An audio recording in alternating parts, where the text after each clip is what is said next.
We'll get to the North London derby as well shortly, but first, Manchester United striker Benjamin Šeško will be out for a few weeks with a knee injury. Our reporter Daniel Khan has been speaking to Ruben Amorim this afternoon. He joins us live right now. Hi there, Dan. Big injury blow this. What can you tell us?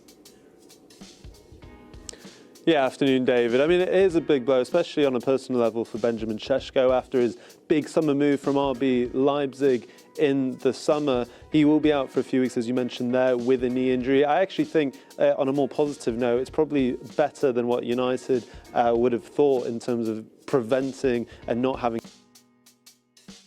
He came off against Spurs in that 2-2 draw just before the international break. I think there were fears that it could be, but no fears of that anymore. A few weeks out. Actually, you talk about it being a big blow. When you've looked at some of the bigger games this season, Ruben Amorim's actually gone with other options. You know, against the likes of Liverpool, Matheus Cunha started up front in that game. You look at the Tottenham game just before the international break, Benjamin Šeško actually started that game on the bench. So frustrating for him maybe on a personal level, but also for Ruben Amorim, who wants to see his number 9 for years to come develop here at United. This injury will prevent that from happening.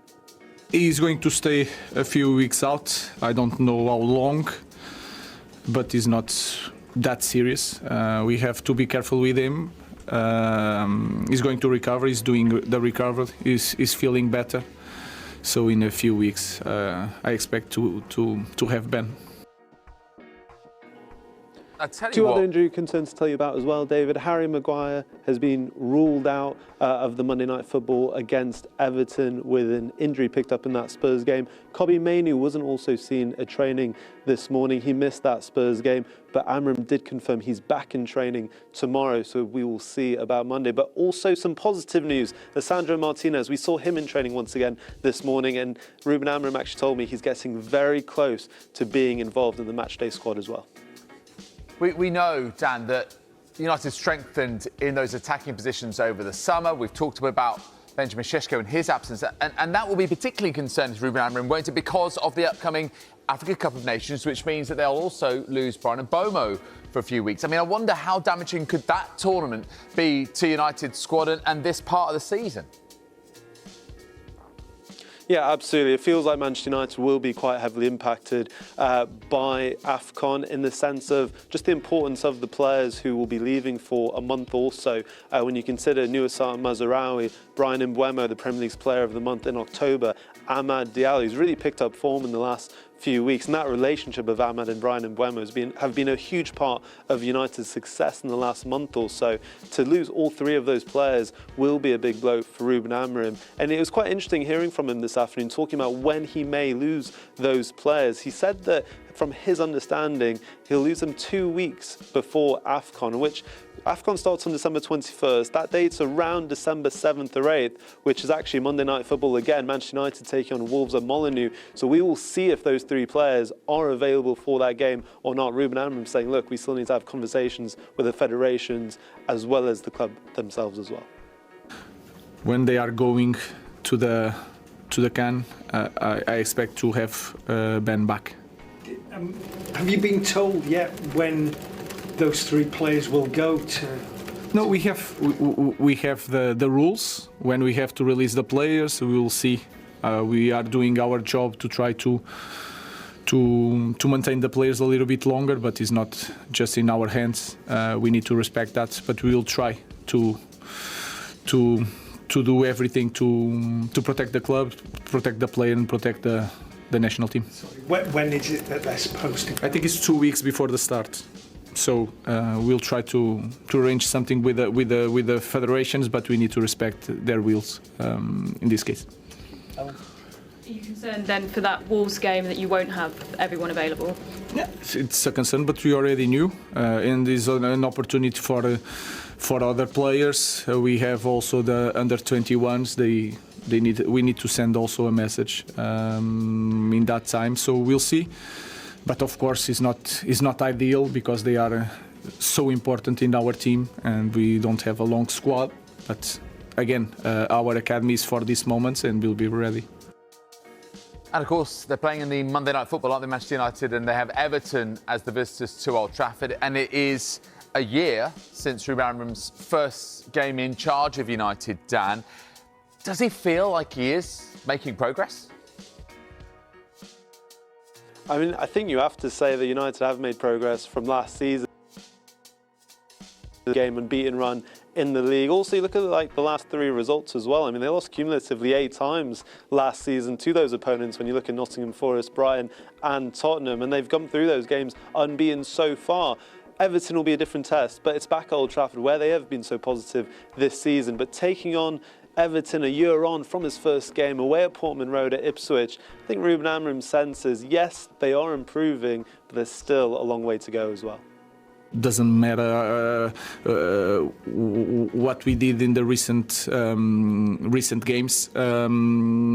We cannot forget that we start in that point. We suffered a lot last year, so we have to take that in account and to play every game like it's the last one or the first one. But of course, if you ask me, I expect a team with more control, more dominant, playing a better football, and the most important thing, more competitive in every way. It feels like Ruben Amorim's Manchester United have weathered the storm he predicted early on. Continue to do so when they take on Everton at Old Trafford Monday night in front of the floodlights. We will wait and find out, David. Gap between Arsenal and Chelsea, and historically any team that has had that cushion after 12 games has gone on to win the league. It's happened to Manchester United, it's happened twice to Chelsea, once to Manchester City and twice to Liverpool. The word inevitable seems to be hanging around Arsenal at the moment. Every other team who's been in this position has gone on to win the league. Look, now this is not me talking as an Arsenal fan.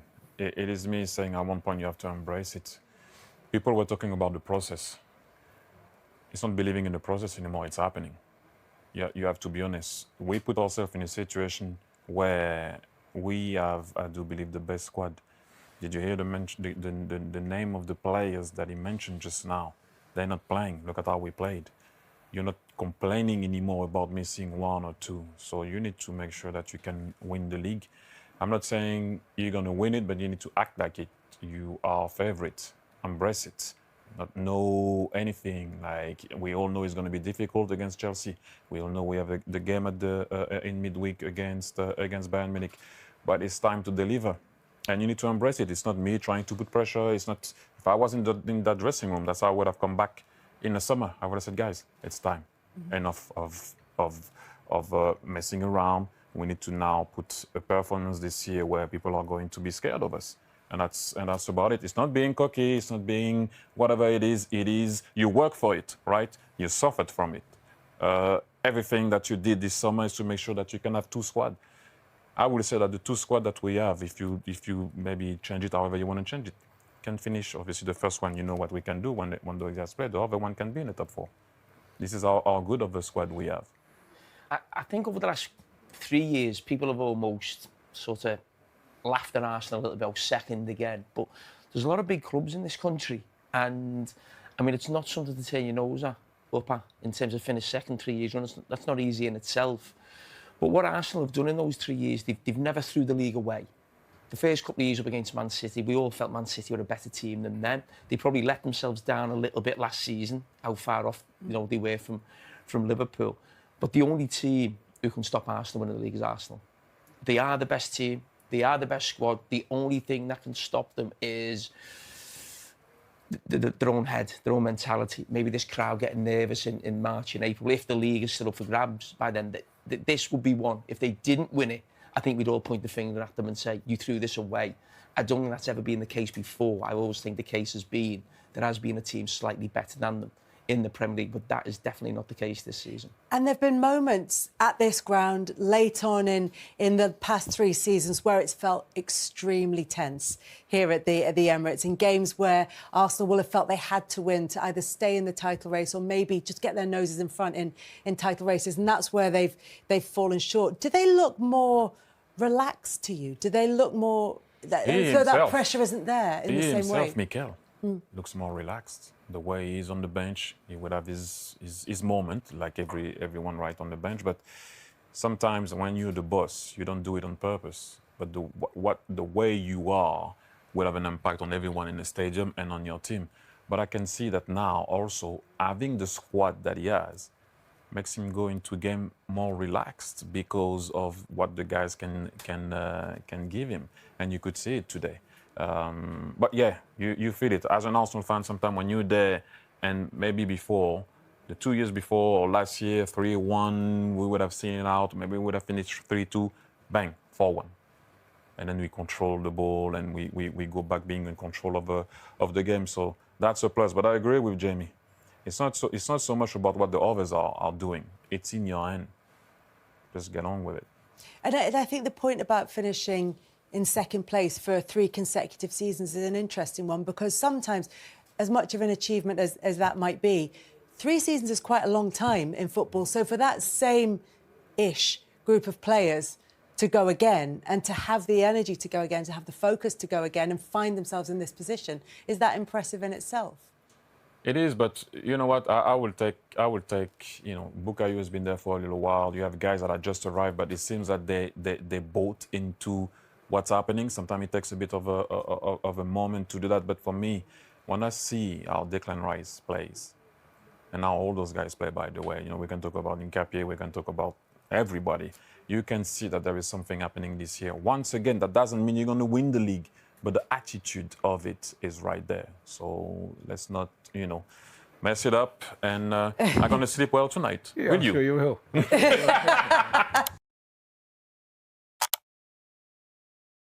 We are at the Emirates Stadium for the Gary Neville podcast in the wake of a pretty awesome performance from Arsenal against Spurs in the big derby here. Arsenal have won by 4-1. Eberechi Eze got a hat-trick. And the very simple question for you, Gary, is how good are Arsenal?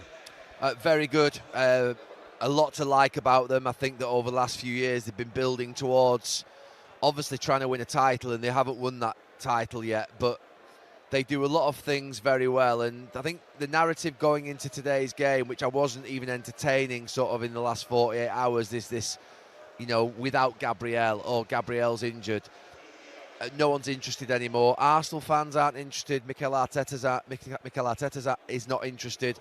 And what they've demonstrated again today is they've now got a squad that can cope without players being fit. And you know during a season, at the start of a season, you know that certain players are going to miss certain games. And so we've seen Nkapie come in today, slot in really comfortably. Mosquera's done it throughout the season. So don't let that narrative build. Nobody's interested in excuses. We heard last year he had no Saka, Ødegaard, the year before, 2 years ago, 3 years ago, no Saliba. No, now he's not that Arsenal team. The mentality is such that they've moved beyond that period whereby they sort of are looking for excuses or might think that it could impact them if a player's missing. They've got a really good squad. The drop-off between player number 1 in the team and player number 2 who comes in if that player's missing is small.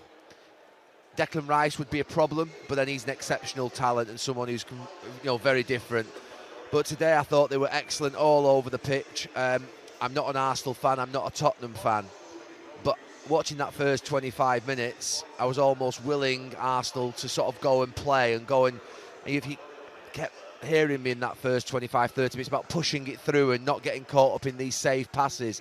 I think sometimes when you watch Arsenal, they dominate possession, they push up the pitch, they really sort of like sustain attacks and push teams in, but they recycle the ball at that point then sometimes too easy and take the safe option. I thought what they did well in that first half was they kept pushing it through into Eze, into Saka, into Trossard, because that's what Tottenham don't want you to do. And every time they did that, they caused problems. It wasn't a lot in the first half, but the 2 or 3 times they did it, they got through them. And Tottenham will come on to them obviously shortly, but they're a team waiting to get beaten by a very good Arsenal team, and that's what Arsenal did. And after what happened yesterday with Liverpool and with City, you know, it was a much needed victory today, and they've sent a message to everybody in the league. What struck me, and you're talking about Nkapie coming in specifically today for Gabriel and a player for every position or 2 players, when Madueke came on late, you thought, oh, they've got him too, and Martinelli was back on the bench today, and Ødegaard is there, and Gabriel Jesus, we're told, isn't that far away. I forgot about him. Yeah, absolutely. And Havertz and Gyökeres. Exactly, and I'm looking at the way that team's performing and thinking, who are you leaving out of this team? It's not only a squad that should go on and win the Premier League, and I'm not jumping ahead of myself here, it's a squad that I can see winning the Champions League in the next 2 or 3 years. Might not be this season, because sometimes when you go in to win your first Premier League, you become so consumed by that, and then you can sometimes get done in a European game in a midweek on a two-legged tie.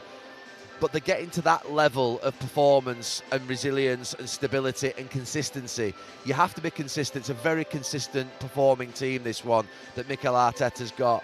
And you're absolutely right. I mean, Trossard, who I thought was sensational today. I mean, Saka was as well, and so was Eze. But Trossard was fantastic.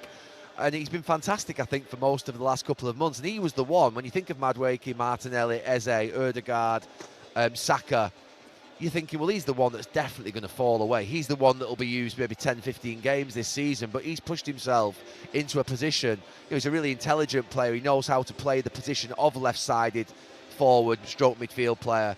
But Mikel Arteta, like I say, you've got players, when you've got a squad that are really sort of pushing each other. You know, Madueke looked really sharp when he came on. He didn't do much in terms of impacting the game, but you looked at him and thought, ooh, that's going to be dangerous.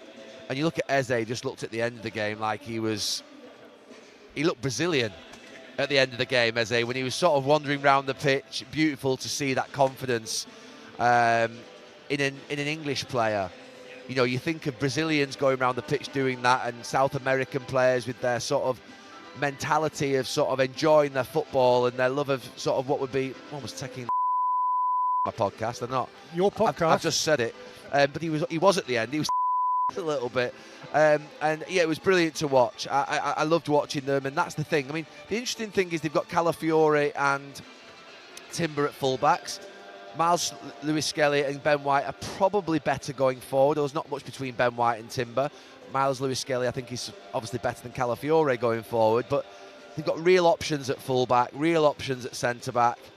That's it. The only player you'd be slightly worried about losing for a period of time would be Declan Rice, because you can't replace that.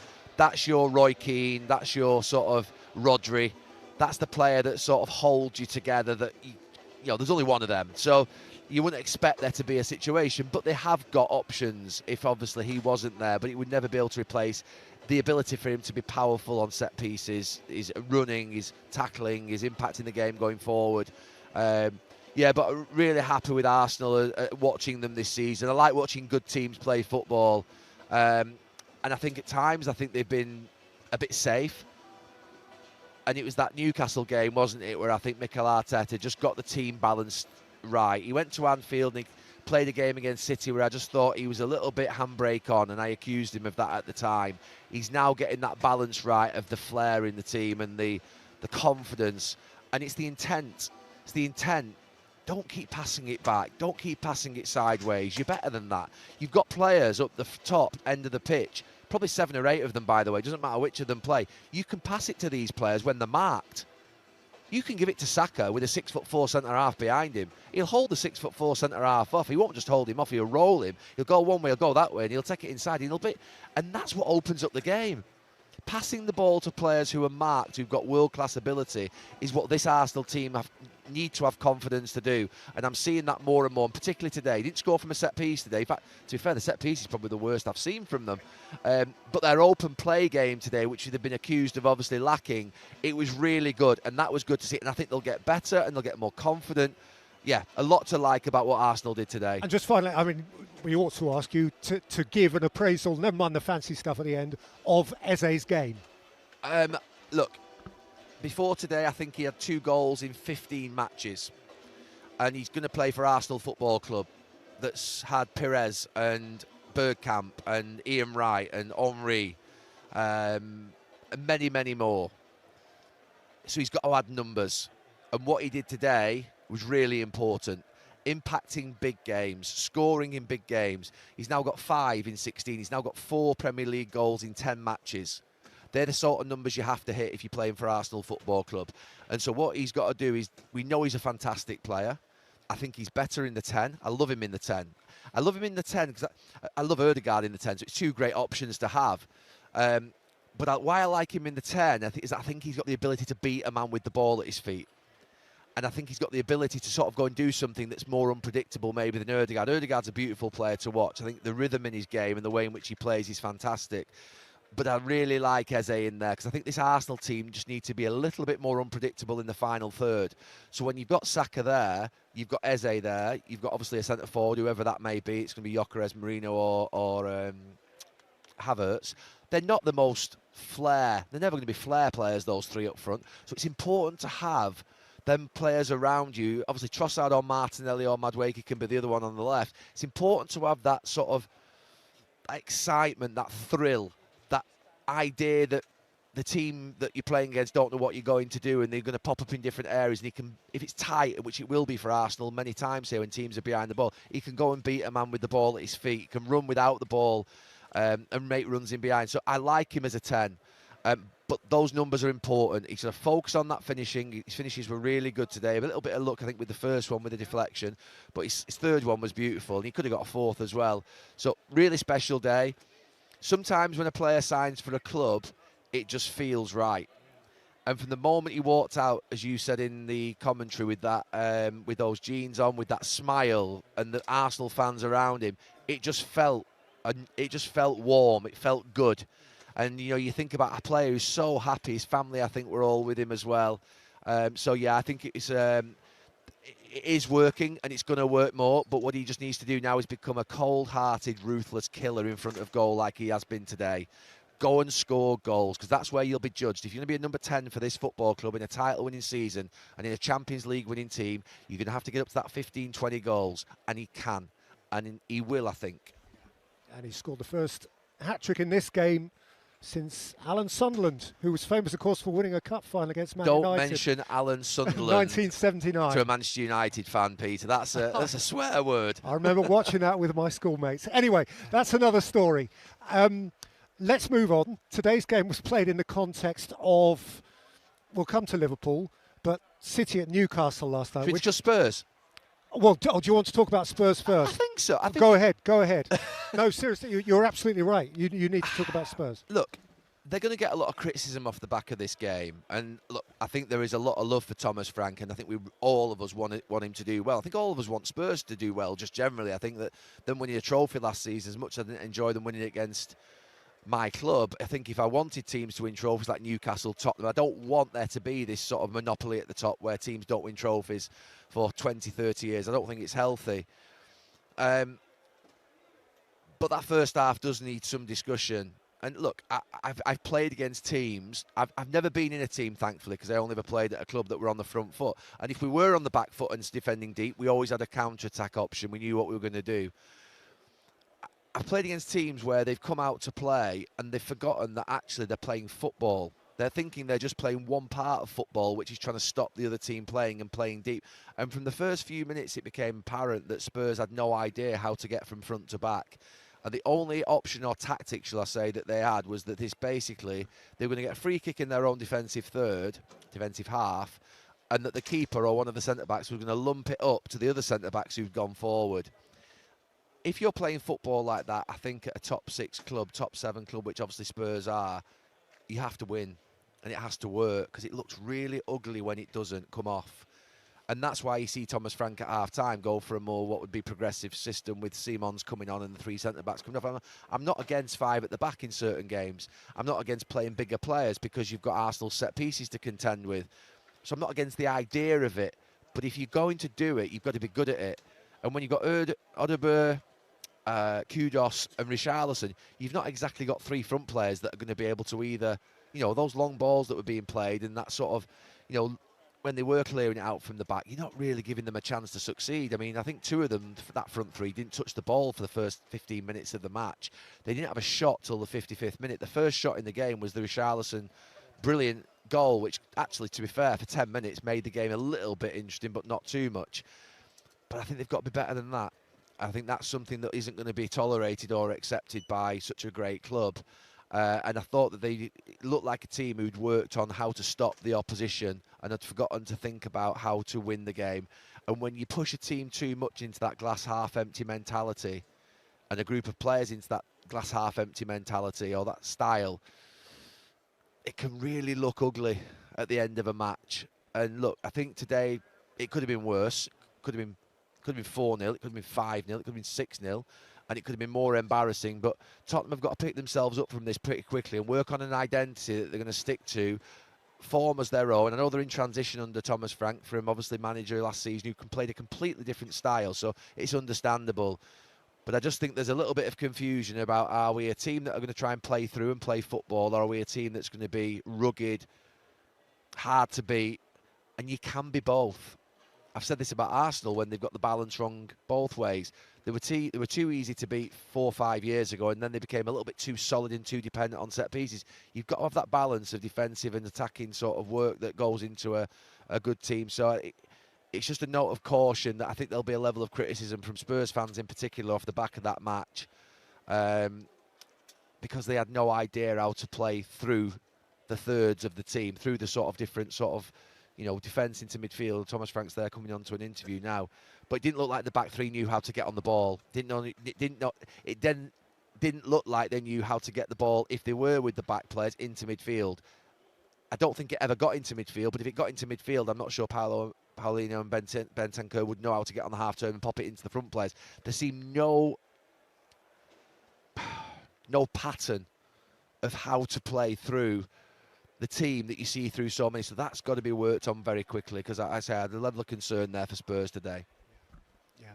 Okay, so moving on now to Newcastle Man City.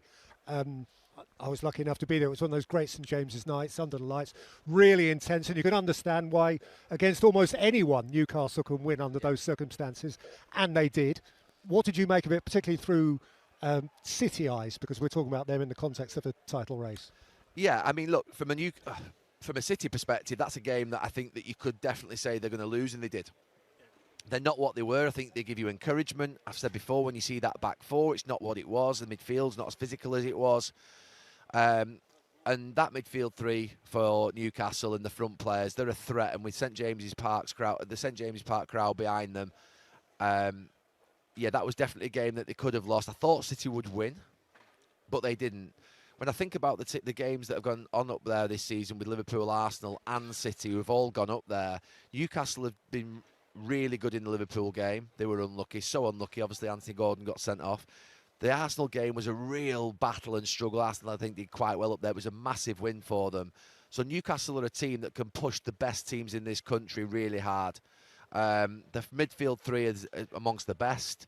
But for Manchester City, I mean, the amount of chances that were missed in that game, the amount of chances that were given up in that game by defences, and that's why I just think City are going to fall short this season. They've got some fantastic players, they've got an amazing manager, but they're inconsistent, and they give you encouragement, and they're beatable.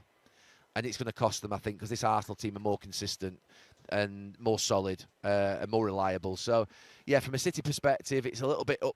You think like that, they'll get close, they'll sort of egg you on a little bit. You think, oh, are they going to go and win the league? And then all of a sudden you'll just... And I think that's what we're going to get for most of the season. And I think Pep Guardiola's anger at the end of that game was an anger that probably stems from, that's a killer. That's a killer, because I know that to win a league and to go to be where we want to be and be where I need to be, I had to win that game. To send that message to Arsenal ahead of the North London derby that, by the way, Pep Guardiola's on your shoulder and we're here. But now I think, are they, 6 points off them? Which, look, it's not irretrievable. Seven, sorry. City, yeah, not 7 points off. It's not irretrievable. But I think they're always going to be, like, catching up. It's a little bit like, I might be talking absolute rubbish here. Do you know Donkey Derby? Yes. I used to go play Donkey Derby at Blackpool, where you throw the balls up the thing and you think your donkey's catching, all of a sudden it falls back and then someone else goes ahead of you. It's a little bit like that when you can't quite get up level. And that's how I feel City are this season. They're just not quite there. And probably will take that analogy out, because it maybe doesn't work, and there'll be a lot of people thinking, what's the Donkey Derby? But yeah, that's how it feels a little bit watching City. They're just... Something's missing. But for Newcastle, it was a great win. Obviously, there are other clubs up there who, at large, the public don't expect to stay up there. The one that people did expect to stay up there was Liverpool, and they've had a horrible day. How are you viewing Liverpool's predicament at the moment? I'm torn a little bit. Torn between a lot of respect, and they've built up a lot of credit. Because when you win a league and you've got players who've won the league 2 and 3 times, and you've won Champions Leagues, and you've got a manager who's come to to the country for the first time in his first season and won a league, you could think that's up here, credit in the bank. So that's still there a little bit for me, because I know how difficult it is to win a league title, and that still remains. And you can drop after a league title. We've seen many teams drop their standards and drop their points totals after a league title victory. So that's again not something that's unusual. What is unusual is the severity and the immediacy of the drop, and the worrying signs that are appearing. I said a few weeks ago that I felt that they probably couldn't continue to do what they're doing, and I'm just calling upon lived experience. And I don't think we ever lost 6 league games out of 7. I can't think that ever happened in my 20 years at United. But what I do know is that we did have seasons, or we did have moments in seasons after we'd won a league, whereby we let our standards drop for a month, and we might concede too many goals, and we might lose a game or 2, we might lose 3. I don't know. I can't think back. We didn't feel like we lost more than that, but maybe we did. And when we did, there was an intervention, because a blip is 1 or 2 games at a club like Liverpool, Arsenal, United and City. When you lose 1 or 2 games, when you lose 3 or 4, you have to do something. You have to do something collectively, and you have to do something individually. You have to recognise the danger that's presenting itself and nip it in the bud, the thin end of the wedge. You can't lose 6 games in 7 if you're Liverpool Football Club, who are the title winners and champions. You can't do that. It's unacceptable. Let's be clear about that. So we can't just sit here now and say, okay, they've got credit in the bank, they'll come good. There's a real... I'm not going to use the word crisis, because crisis suggests that we're talking about managers and players being thrown out of the club. But I'm not at that stage by any stretch of the imagination.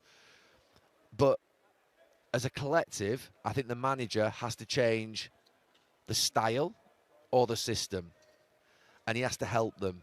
And that to me means being more solid in midfield.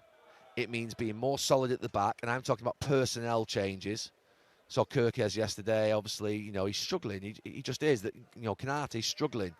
So do you have to put almost like a little bit like Arsenal have done at times, a little bit like City have done, almost 4 centre-backs in your back 4, and just keep a narrow, tight back 4 and tell everybody that you're adapting and that you're changing and that you're going to mean business to keep clean sheets and stop teams having chances on your goal.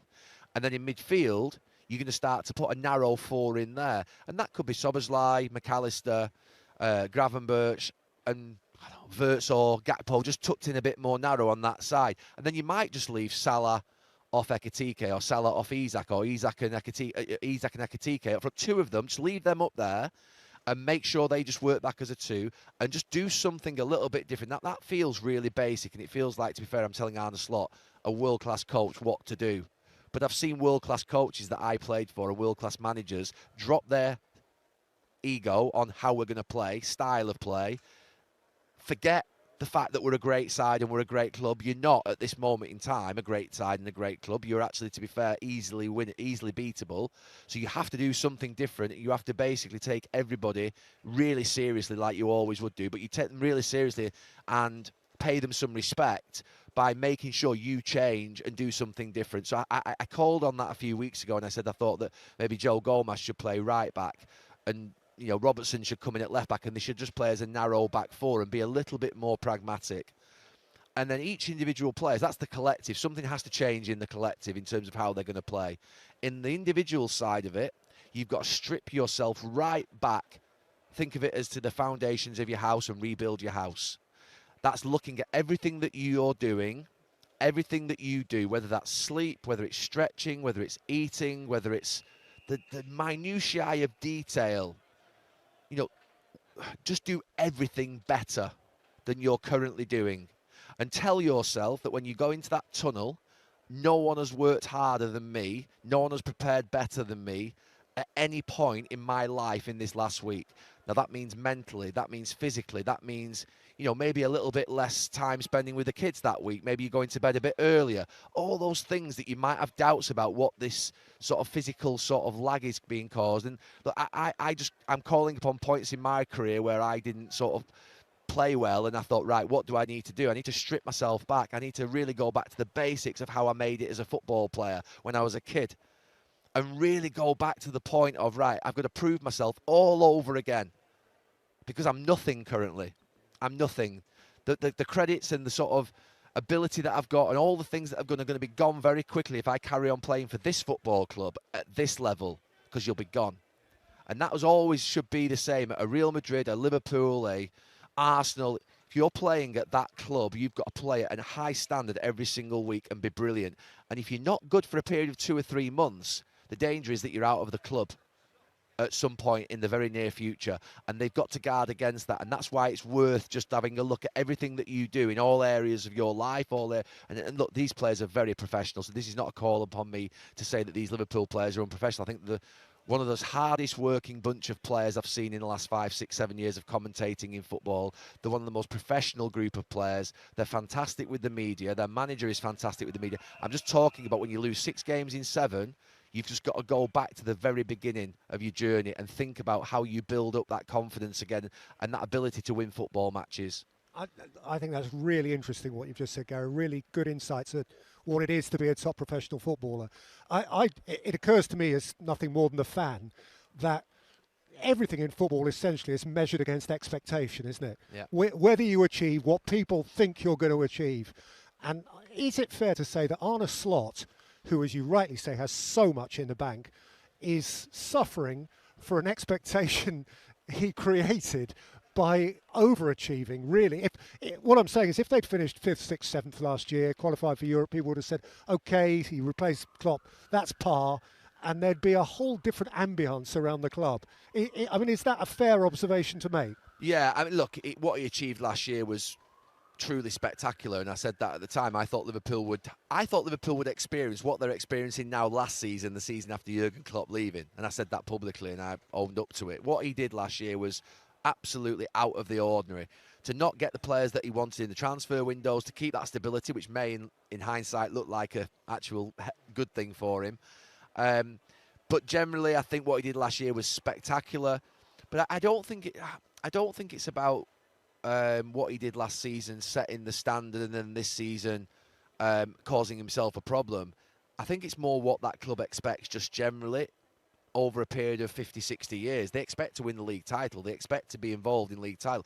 That football club does not expect to lose 6 games in 7 Premier League games in any season. So I think he's causing himself a problem now. And look, I don't want to go down the route of, there's no way that Arne Slot should be in danger of losing his job. And I've heard murmurs, and you go on social media, all that nonsense. Forget that.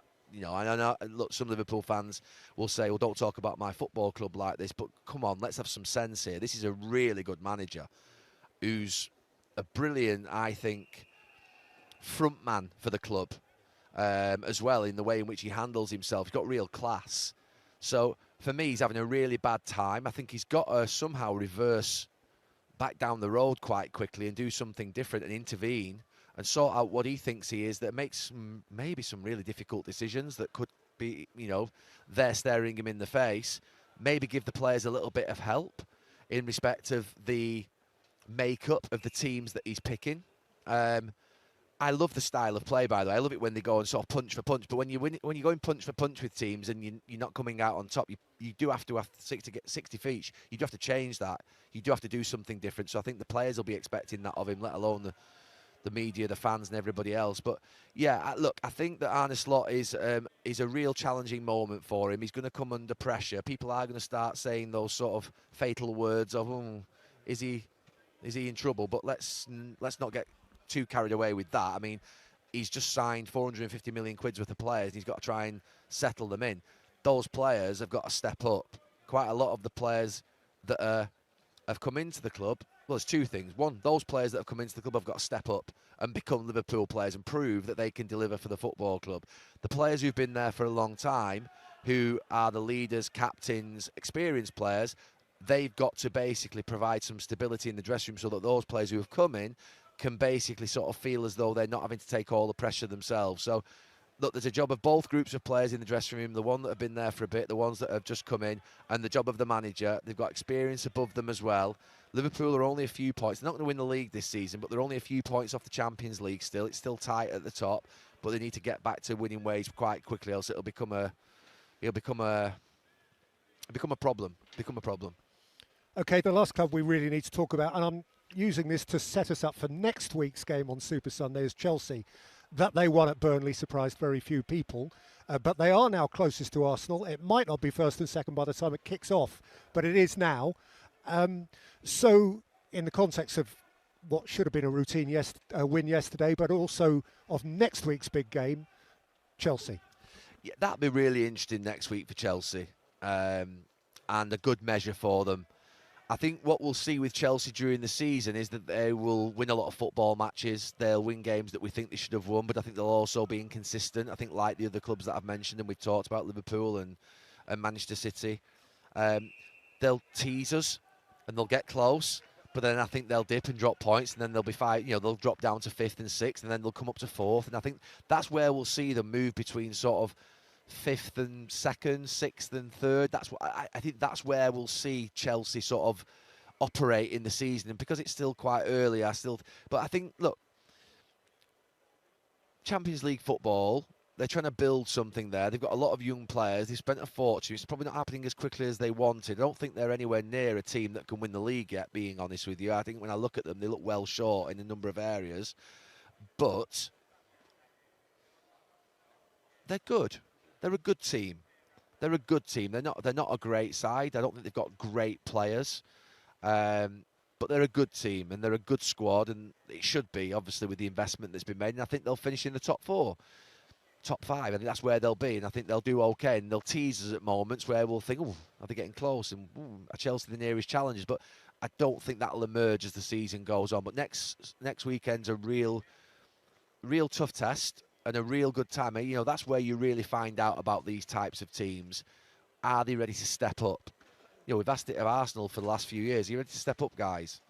Come on, are you ready to lift this title, or are you just going to always be seconds and thirds and, you know, happy losers, if you like, and losers is the wrong word, but happy runners-ups. And Chelsea, I think, will want to win a title in the next few years, but they don't seem to be close to it at this moment, as far as I can see. Well, big test for them next week. Big test. So we'll look forward to that. Thank you, Gary. Thanks, Peter. Cheers. Thank you. Giving you many feelings, as good as that one. Yeah, that's a good one, man. Enjoyable day. Happy to help the team and to win today is special, you know. Every boyhood Arsenal fan, every fan still left in this stadium would dream of doing what you've just done. How special is it? What does it feel like? Special, man. I'm grateful again, man. That's what I prayed for. I prayed for it today, man, a hat-trick, and I got it today, so I'm grateful to God, man.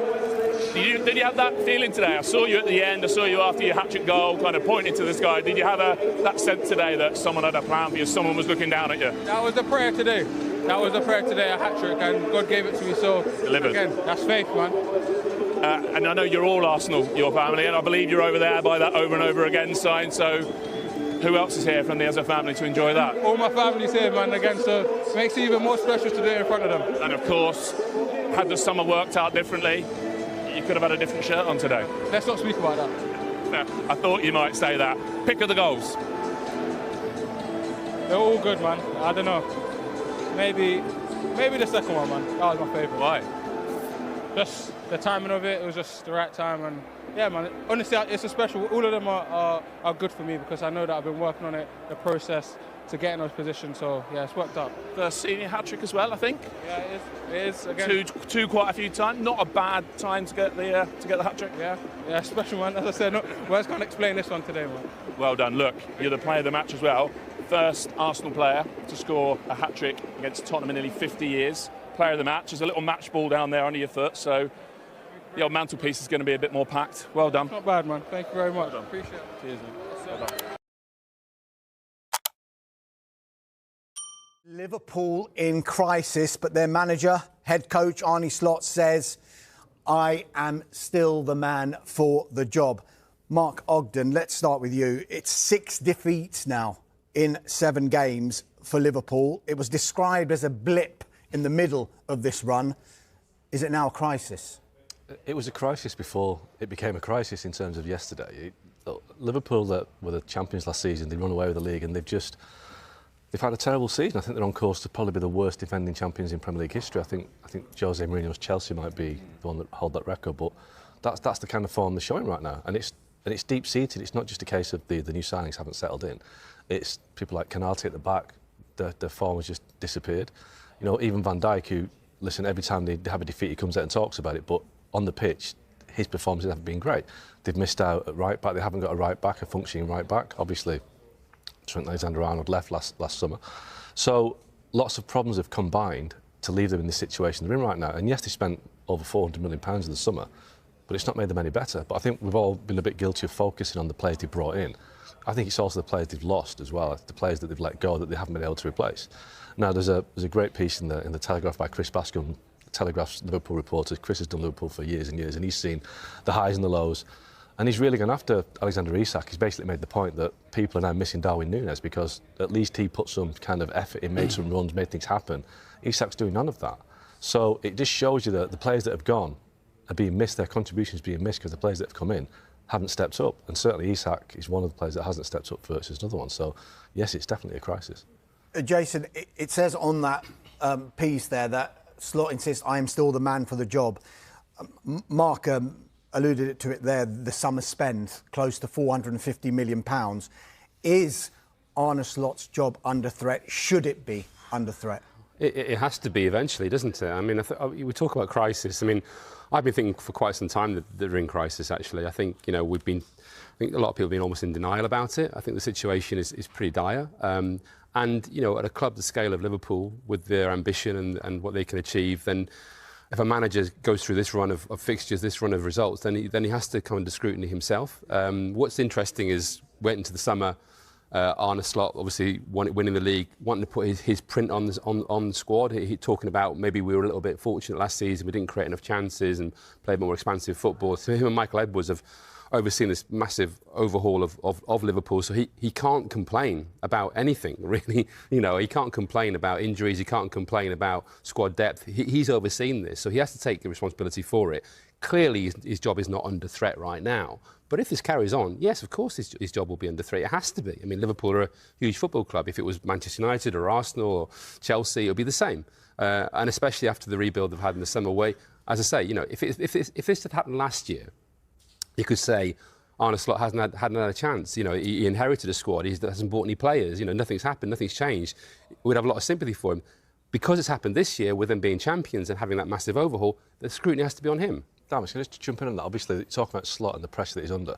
In the summer when they made all these signings, spent all this money and brought Isak and Ekitike, the praise being lavished on Richard Hughes and Michael Edwards was huge. Yeah. But now it's going wrong. It's Arne Slot's position on the line. Well, you know, how much does Arne Slot, you know, influence? I think all three of them have to do it. But the focus only comes on the guy that's because he's standing in front of the camera. Exactly. That's the thing. He's the manager. And I do wonder how much of that recruitment was down to what he wanted, because obviously he wanted a centre half and they didn't get one.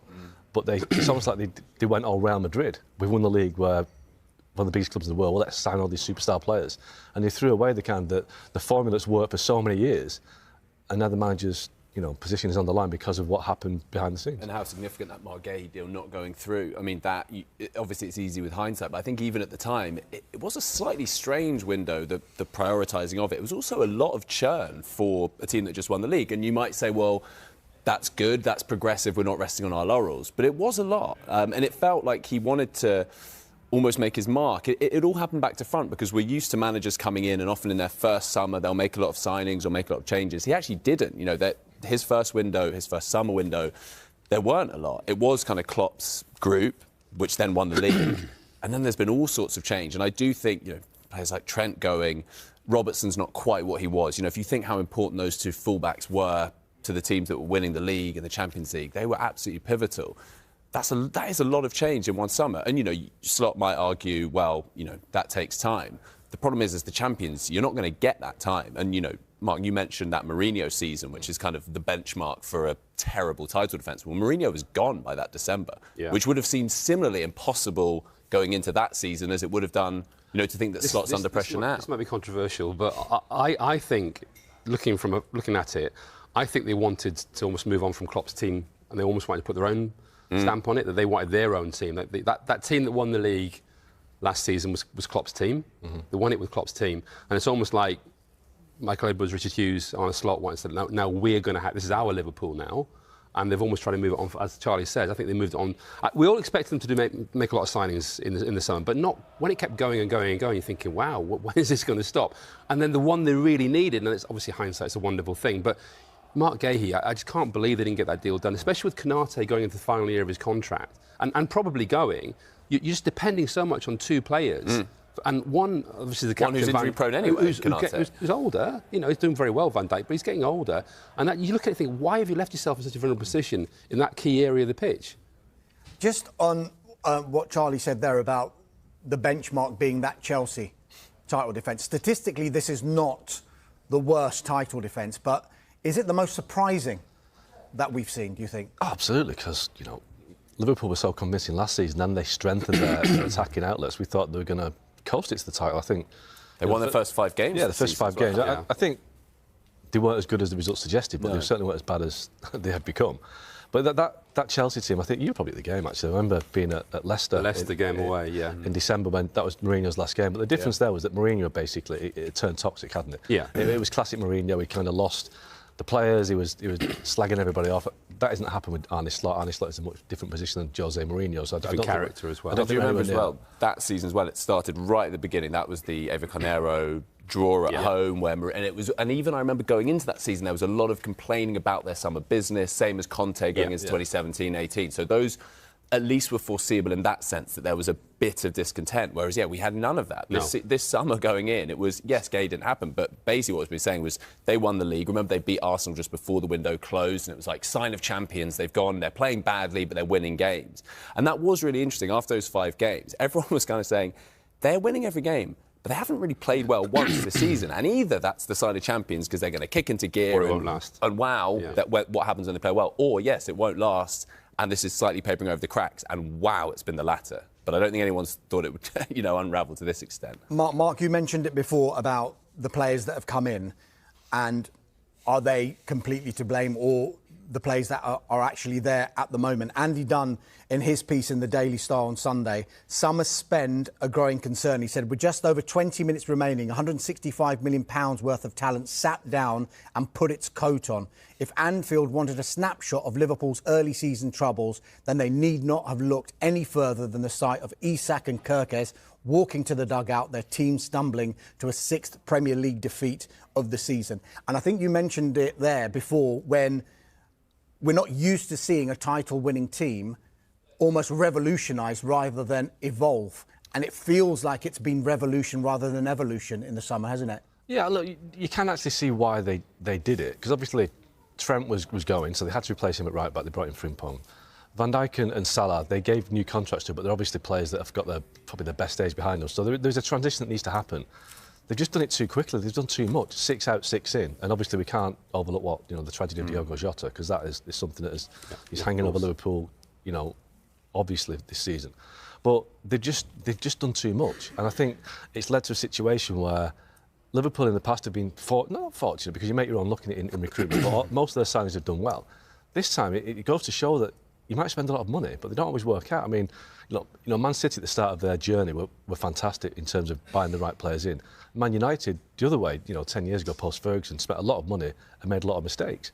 Maybe Liverpool's luck has run out a little bit. Maybe they're making more mistakes. Kerkez doesn't look ready for Liverpool right now. But he looks a great prospect at Bournemouth, but he's not made the step up.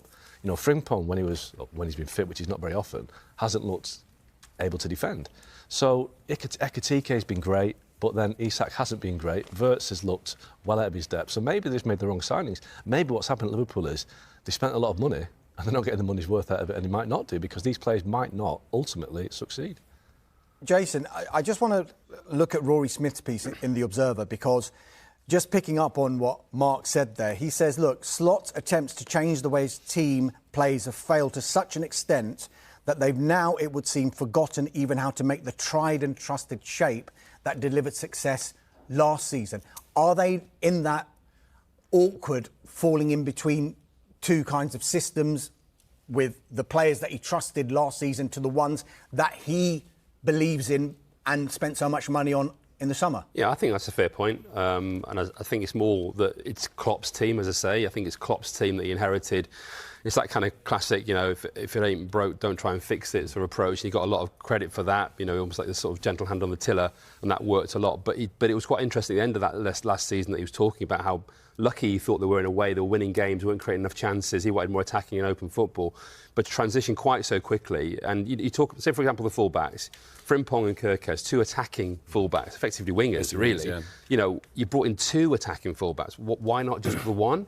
And obviously Frimpong was brought in as cover for Salah as well, but now they're talking about maybe signing another forward player. And you're thinking, well, hang on a minute, didn't you spend enough on the forward players?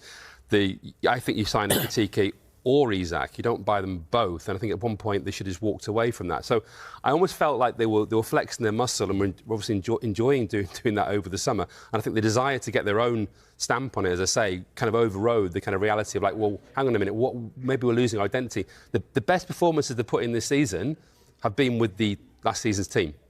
Let's be honest, that they've been the best performances, and that says something. You've got a very strong group of players there who are probably also wondering what's going on. They're probably wondering why we're changing quite so quickly, and that's caused a bit of instability as well. So you've got these two centre-halves. I look at it I'm not a coach, but you've got these two centre-halves, Konate and Van Dijk, and two flying full-backs, and you just leave them exposed all the time. It's like, from the very first game of the season. Isn't that kind of obvious? Remember they beat Bournemouth. I was there. Yeah, and it was like, You're looking at it thinking like, you're flying forward, there's so much space in behind. Semenyo is running in behind every time. You're thinking like, I'm not a coach. Yeah, I'm not a coach, but I can see that. I do think another really interesting element to this is the Salah of it all, because I've long felt there will come a point where Salah becomes an almost Cristiano Ronaldo-like problem for Liverpool, because there is always going to come a point at which he stops scoring every game. And when he does stop scoring every game, you're left with a superstar player who isn't going to track back. He's not going to do any of that stuff, but that's fine as long as he's, as long as he's got this incredible output and they've got the structure and all of that. I feel like we're kind of at that point. And what do you do as a manager? You're then in a really hard position, because if you don't play him or take him off, it becomes this massive story. But is that the best for the team? There might be an outball for slot, because the African Nations is coming up next week. Salah will go, and he's probably gone up for a month, and that could really help. That could be the moment that actually changes Liverpool's season, because all of a sudden Isak, Ekitike, Wirtz, it's on them then. They can't suddenly look to Salah as the talisman. I agree with that. I think they've almost got to make it Wirtz's team now. Yeah. We've got to move from Salah's team to Wirtz's team. If you bought this player for all this money in that role, and they haven't used him properly yet, have they? Otherwise, it's going to take. I think, to be fair to him in particular, actually, I think it will take a little bit of time. Yeah. And I think people are very quick to judge. We're all guilty of that. But I think with him in particular, if you're going to buy him, you've got to build it around him. They haven't done that, because they're still Mohamed Salah's team, aren't they? The North London derby tomorrow. Liverpool going to this evening down in 11th. There'll be 11 points behind the Gunners. Yes, I mean, we're getting to that stage where we can't keep saying it's an early stage of the season, but we're not yet a third of the way through. But to argue that they're somehow going to be part of this title race is becoming increasingly difficult, isn't it? It certainly is. Looks like they need a miracle to be anywhere near Arsenal at this moment in time. They lost 4 Premier League games in the whole of last season. That was a 6th defeat in the Premier League already. We're 12 games in, and you listen to Virgil van Dijk there. He's got a challenge on his hand as a player individually, and trying to get this group of players some confidence and belief back, along with Arne Slot and the big players in that dressing room. Because for 32 minutes, they came out the blocks quick. Mo Salah looked confident again. He was running at Nico Williams. Gakpo was looking good. But soon as they went behind, it was amazing how it just changed. The self-belief, the atmosphere in Anfield, it was just sucked out of them. And that's because what we've seen so far this season. There's so much disbelief. I mean, the fans left early. It was a really, really, really poor performance in the second half. I mean, you have to find something within yourself. And I listen at Virgil van Dijk there. When he comes out, he's normally the most confident person. He looked broke there. He looked like it was a big challenge, and it's going to be for Liverpool to get anywhere near the top of the Premier League. And the contrast, wherever you look with Liverpool at the moment, are so stark compared to last season. They've already conceded 9 goals from set pieces, more again today. That equals the entire goals they conceded from set pieces in the whole of last season. The drop-off's been that significant, hasn't it? It has. And last year I looked defensively. It was something we always thought, they're so good. When they're on the front foot, they scare the opposition defence. And now the problem is, when they're on the front foot, I think Liverpool are scared of the opposition when they break away, and it was no different today with Nottingham Forest. You could see they was going to get opportunities. They sat in a low block, they were hard to break down. And then in the transition, Nottingham Forest looked dangerous on every occasion. There wasn't an awful lot of opportunities, but they lose the game 3-0. I mean, they lost 3-0 to Manchester City before the break, and this was just unheard of. At the start of the season, if you're telling me they would have lost 6 games within 12, I'd have said you must be stupid. I really would, but a lot's gone on at Liverpool, players being injured.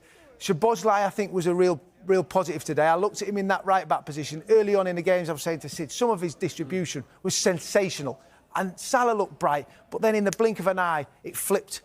And the confidence just really looked shot. And listen, I'm not going to go to you on this again because it's not fair to put you on the spot, but just listening to Andy Robertson after that wonderful night for Scotland, speaking about where he'd been mentally in the build-up to the game after the loss of Diego Jota, it has to be having an effect. As Arne Slot said, he doesn't want it to be an excuse, but it can't be the elephant in the room that we continue to ignore. But for Liverpool, they are miles off it. Of the Premier League season and back-to-back away defeats as well. I mean, take us back 2 weeks to the game at the Etihad against Liverpool and a convincing 3-0 victory. I think we were all talking Man City up again as potential title challengers. Do we then revert as soon as they lose a game and say that's not going to happen? They could be 7 points behind us. It's going to chop and change all season. I think with Man City, though, if you look at the goal scorers, Haaland's scoring all the goals. There's not a player scored more than one in a game, and that would be a concern because they're too reliant on Haaland. And defensively, I think organisation, if you go through the games, Wolves, everyone thought Man City was back to the best. Then they lose against Spurs and Brighton. Good win against United. Arsenal could have went either way. Burnley, Brentford, Everton, games you're supposed to win. You go away to Villa and you lose a game, Bournemouth, and then Liverpool was like, OK, Man City are back. When he asked me before the show started, are Man City back? They are in spells, not for the full 90 minutes. They're playing different football. They've not got the energy. They're not pressing the same, but they were still getting over the line. And that big game against Liverpool, you think, OK, that's the turning corner. And then today, they had chances. Haaland misses chances. Who else is going to step up? Foden's been in good form. Doku's been playing really well as well. But when you need him to step up in the big moments, today was a big moment to put pressure on Arsenal. They just couldn't do it. Now, it gives Arsenal all the confidence going into the North London derbies tomorrow. And that's a major setback, isn't it, Jamie, as well, when we factor in that Liverpool and Arsenal had both already won at St James's Park. Yeah, look, we can forget Liverpool. Liverpool have had a few mentions tonight. Forget Liverpool. They cannot win the Premier League this year. They're too far gone. Confidence is too low. That would be a miracle if they did it. So I think there's probably 3 runners, but one outstanding one. Arsenal are by far the best team. They've got the best squad, best organised. I think and they've been the best over the last 4 or 5 years. What Manchester City have done previously, where they go on 12, 13, 14 game winning runs, is this team capable of doing it? I don't think so. They're probably ahead of where I thought they would be this year because of the changes they've had. Obviously, people like Kevin De Bruyne are leaving the club. So they're in a really strong position. But I think this year, if Arsenal don't win it from here, that team won't win it.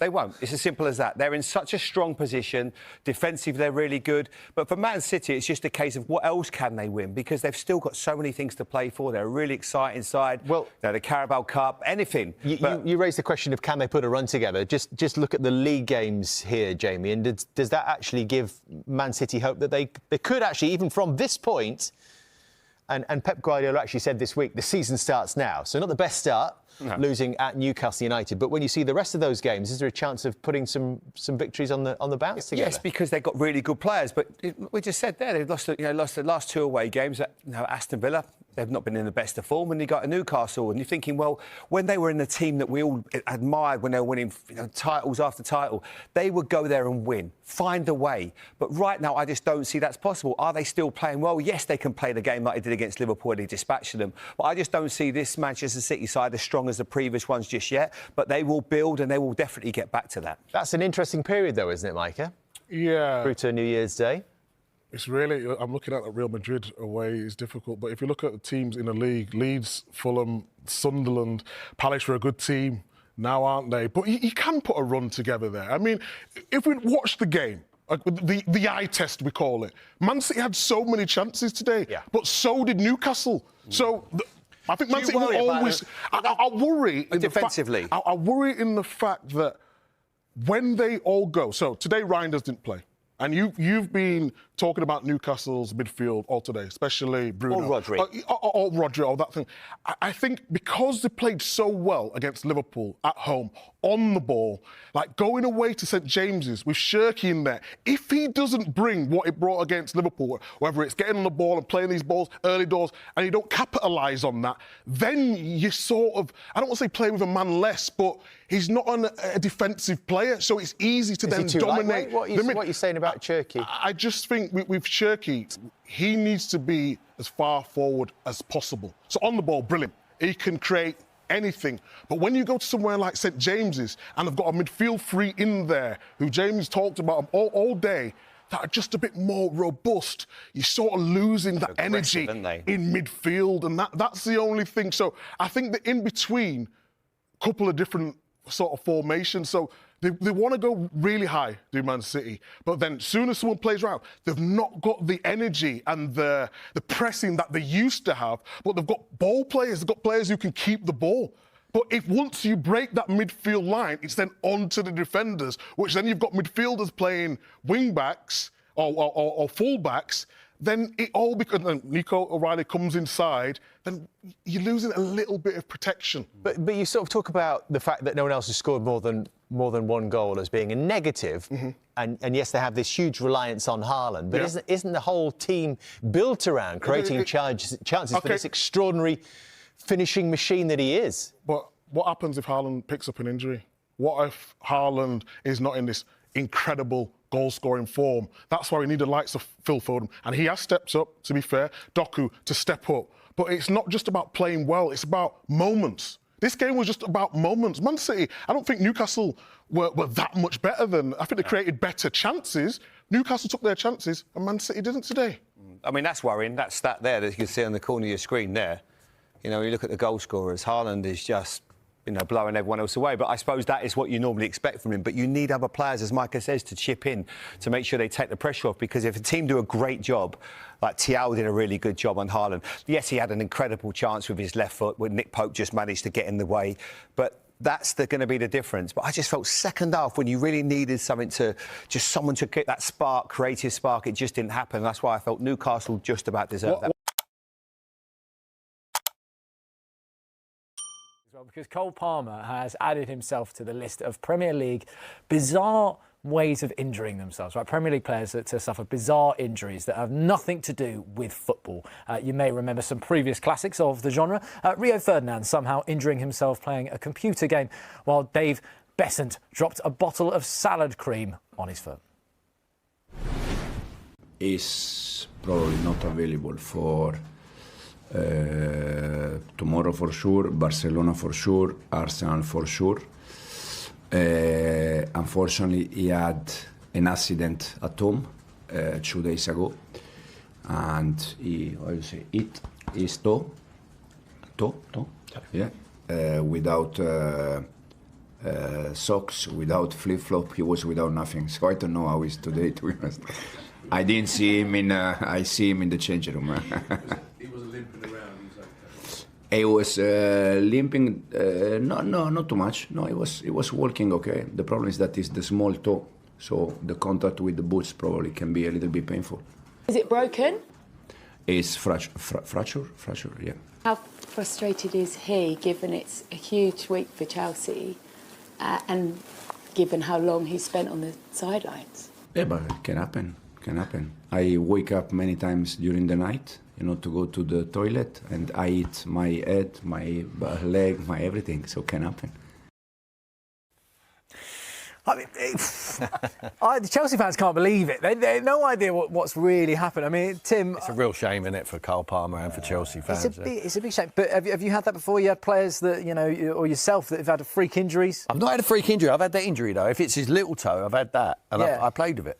I did it in April, though, so I just suffered it, had some injections in there before the game and played with it. Yeah. I think he's capable of doing that. You never had, like, a teammate that's walked in and said, I've gone to the bathroom last night, banged my head, that was it, and now I can't play, nothing like that? Not really, really. I mean, it's a big blow, Julian, for Cole, and a lot, a lot is riding on his World Cup hopes as well. Yeah, because, and, you know, he needs that game time under Tuchel. Yeah, and they were hoping that he could be back for... I mean, this is a massive week for them because obviously they play Barcelona in the Champions League in midweek, then Arsenal, we mentioned that already, at Stamford Bridge next weekend.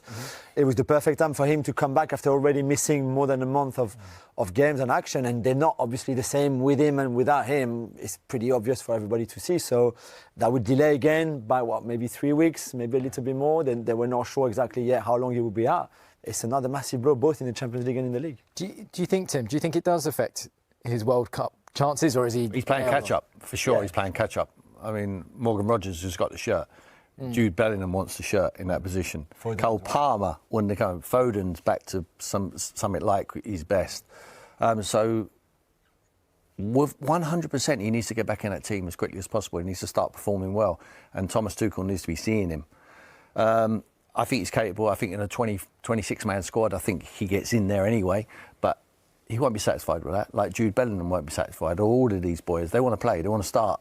And to be able to start, you need to be playing well for your team at that present time. And so I think he needs at least a 2-3 months run-up into the World Cup. But he needs to get back on that pitch as soon as possible. Julian, do you still think that Maresca sees him as the key for Chelsea? I think we saw in the Brentford game, for example, where he was on the bench.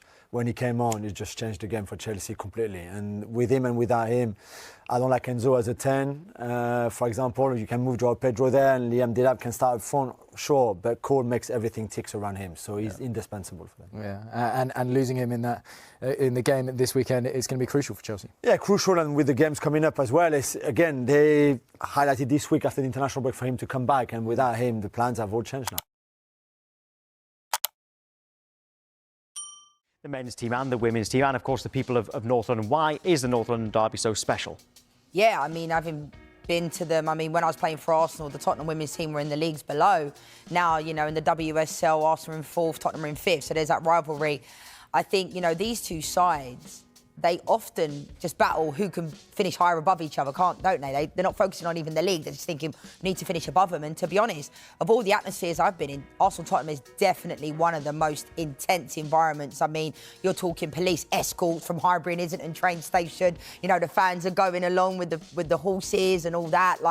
And there's not an atmosphere quite like it, to be honest. My dad's a Gooner, so I've been to a number over the years, and the feeling, the fans, they just love it so much. And you know, for me, I've been to a lot of places all over the world and been part of a lot of rivalries, and this one's definitely up there. We've just had a Wolves West Brom on there. We had Alfreton Town versus Mansfield Town. Keep these coming in. I love all of these, by the way. So you talk about the North London derby there, but you've never made any secret that you're a Manchester United fan. What about the Manchester derby? How does that compare? Do you know what? For me, I've always felt like Liverpool were our biggest rivals. And then growing up, Man United fan and Arsenal, obviously proximity of Arsenal being in London compared to Man United, but I've always felt like they were our rivals. And some people will say, oh, you know, not anymore. I still feel the same. You know, my dad's a Gooner, so sometimes we'd go days without talking to each other. I loved playing for Arsenal. I spent 12 amazing years at that football club, but I, you know, breathe, wear my heart on my sleeve, eat, sleep, breathe Manchester United. So when I look at rivalries, I think because Manchester City have only kind of become that way in the last 10 years, maybe if I lived in Manchester, I might feel a little bit differently, but I've always felt like Liverpool were more of our rivals. And I've always felt like Arsenal, you know, growing up with the battles that Arsenal and Man United had with Arsene Wenger and Sir Alex and Vieira and Keane and those types of eras, they were my favourite times. But I think, you know, when I look at globally, you know, I played at Juventus, Torino. They were unbelievable. I lived in Cyprus where, you know, Apollon are playing Apoel and the games are getting abandoned because fans are throwing flames on the pitch. You know, and when I played for... Obviously, we don't like to see, but I can see what you mean. That kind of does make it sound, well, much more fierce. No, it is. And you look at, even in the Netherlands, you know, Feyenoord in Rotterdam, you see that one bridge all the fans come across, there is this hostility there. And I think when you look at, when I played for Espanyol, I used to want to go and watch Barcelona play, and I made the mistake of posting a picture of myself at Camp Nou, and it was I completely forgot that was in Espanyol, because obviously it was during the time when Busquets, Messi, you know, and Iniesta were at Barca, so I wanted to go to every single game. So then I just used to go and didn't post about it because it was almost like, you know, the Espanyol fans, I had to, it was kind of naive of me to think that wasn't a thing. But at the same time, I understood, you know, I'm an Espanyol player and I've gone to see Barcelona play and the fans didn't like it, and I get it. I've known players who've played for Genoa and Sampdoria and their families, and there's certain restaurants in Genoa who are for Sampdoria players can go there, Genoa players can't, and vice versa. When they first go there, they often make the mistake of doing that. So it's fierce all around the world, isn't it? There's a few there. I've seen some in Newcastle for quite a few people. There's one on the screen now. Loads for Portsmouth and Southampton as well. An old firm, definitely. Loads for the old firm. We know how fierce that is. But what actually makes a derby stand out from the rest? You've talked there about police escorts. Because from a fan's point of view, it's that as soon as the fixtures come out, you look for it. And you either look forward, stroke dread it, for weeks, maybe even months in advance of that game. They are special, aren't they? Yeah, and it also depends on how well the team's doing in the league, doesn't it? I mean, Manchester United of late, even when they've been underperforming, they seem to do well at the Etihad. They seem to do OK against Manchester City when I least would like to play against them. Do you know what I mean? I'm like, I wish we weren't playing against them this weekend. Liverpool a few weeks ago as well. Yeah, absolutely. I predicted on this show, didn't I, with you? I said to the fan, we're going to win head and heart. I can't back against Man United. I'm not biased, but I feel like to sit on here and say, we're going to lose against Liverpool. That goes against what I believe in. But I think what makes a good rivalry and a good feeling is sometimes proximity. But then again, you look at Everton-Liverpool, they've almost had a friendly rivalry over the years, haven't they? Their households are split. We've seen at Anfield where fans of Everton are sitting in the stands with. Do you remember there was that time where they all it was shared? I think the friendly derby was how it was once. And I don't think it's like that anymore, but I kind of like that because there are households that are split. There are some people that support Arsenal and Tottenham, but it's like a religion, isn't it? You know, my dad supports Arsenal, and they're like, Jeff, how did this even happen? That she supports Man United, but my uncle took me to a Man United game when I was 5. I fell in love with Eric Cantona. The rest is history. Yeah. They tried to change me at Arsenal all the time. I used to clean like Mark Overmars' boots, Dennis Bergkamp. Dennis Bergkamp is my favourite player ever outside of Man United, apart from Cristiano Ronaldo, as you know. But yeah, they used to try and change me all the time, meet the players, but you can't change your team. And any ex-player will tell you, people say to me, I'd love to have ended my career at Man United, Tom. They announced they had a women's team the day I signed for Juventus. I'd have loved to have ended my career. I used to have dreams of playing at Old Trafford and playing for Man United, and I never had a women's team then. But a lot of male players support teams. You know, Darren Bent supports Arsenal. He played for Tottenham. Yeah. Doesn't mean you don't want to win. Pickford makes no secret of it. It never did. Shearer didn't before he went back to Newcastle as well. Now they host Nottingham Forest tomorrow, looking to reignite the defence of their title. Well, Vinny O'Connor joins us now. And Vinny, some mixed news for Liverpool fans for this weekend. Where will we start? Will we start with the good news or the bad news? We'll start with the good news, Joe, because Arne Slot confirmed that Alisson is indeed back this weekend. Barring any mishaps in training today, of course, he hasn't started a game for Liverpool since injuring his hamstring in the away defeat in the Champions League against Galatasaray. But he will start against Nottingham Forest again, providing he comes through training today. The bad news, it is, I'm afraid to say, that Florian Wirtz is out. He's got a muscle injury, as has Conor Bradley as well. And we're looking at around 3 weeks for Conor Bradley to be out with that muscle injury as well, on top of the fact that Jeremy Frimpong is still out. We actually saw Frimpong yesterday completing an individual session and then jogging back into the main building here at Liverpool's AXA Training Centre. But again, it's 2-3 weeks away from full fitness and before he can be considered for selection as well. And there's an argument to say, it seems, from Arne Slot at the moment as to whether or not, given the lack of game time for Joe Gomez, whether he could play 7 games in the next 22 days as well. So a bit of a problem at the back for Liverpool, certainly in the right-back spot, where Joe Gomez can obviously cover, as well as at centre-half, because obviously Joe Gomez is covered there as well. It begs the question as to whether Liverpool are going to move in the transfer window to bring in extra cover at centre-half, but of course Arne Slot wasn't going to go there this morning. And Vinny, we heard Andy Robertson's tribute to his late teammate Diogo Jota after Scotland qualified for the World Cup this week. What did Slot have to say about that?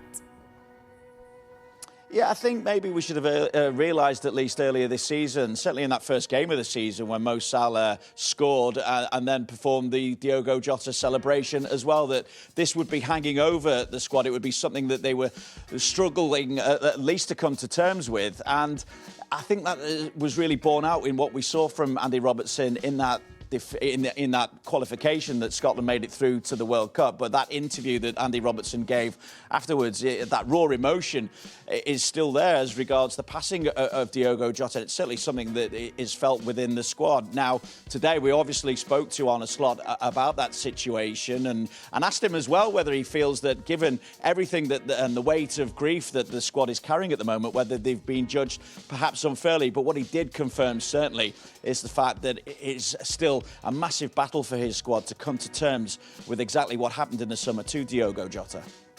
It is an issue for us, which is, I think, completely normal. But then at these moments of time, I always think about how must it feel for his wife and his children, because that's so much harder for them. It's impossible to measure what it does to the players and then to measure what it does to our results. So the last thing I would do is to use it as an excuse, because I don't know. What I do know is that we miss the player. That's 100% sure. And we also miss the person, but I cannot measure what that has an impact on our performances, let alone on our results. So that's impossible for me to say, and we will never use it as an excuse, because that doesn't feel right. Obviously, they can never replace the person, and it's such a sense of loss that Liverpool feel as well. In many ways, though, they had to replace the player to kind of bring some kind of normality back to this squad, and that's why the likes of Hugo Ekitike and Alexander Isak were signed in the summer as well. Now, Alexander Isak did get some game time during that international break against Switzerland, but maybe not as much as Arne Slot would have liked, as they're building him up to full fitness. But they're hoping now that his injury issue is behind him and they can start building up those minutes once again, and he can play a more full part in this Liverpool squad moving forward as they look to gain some momentum, of course, in the title race now.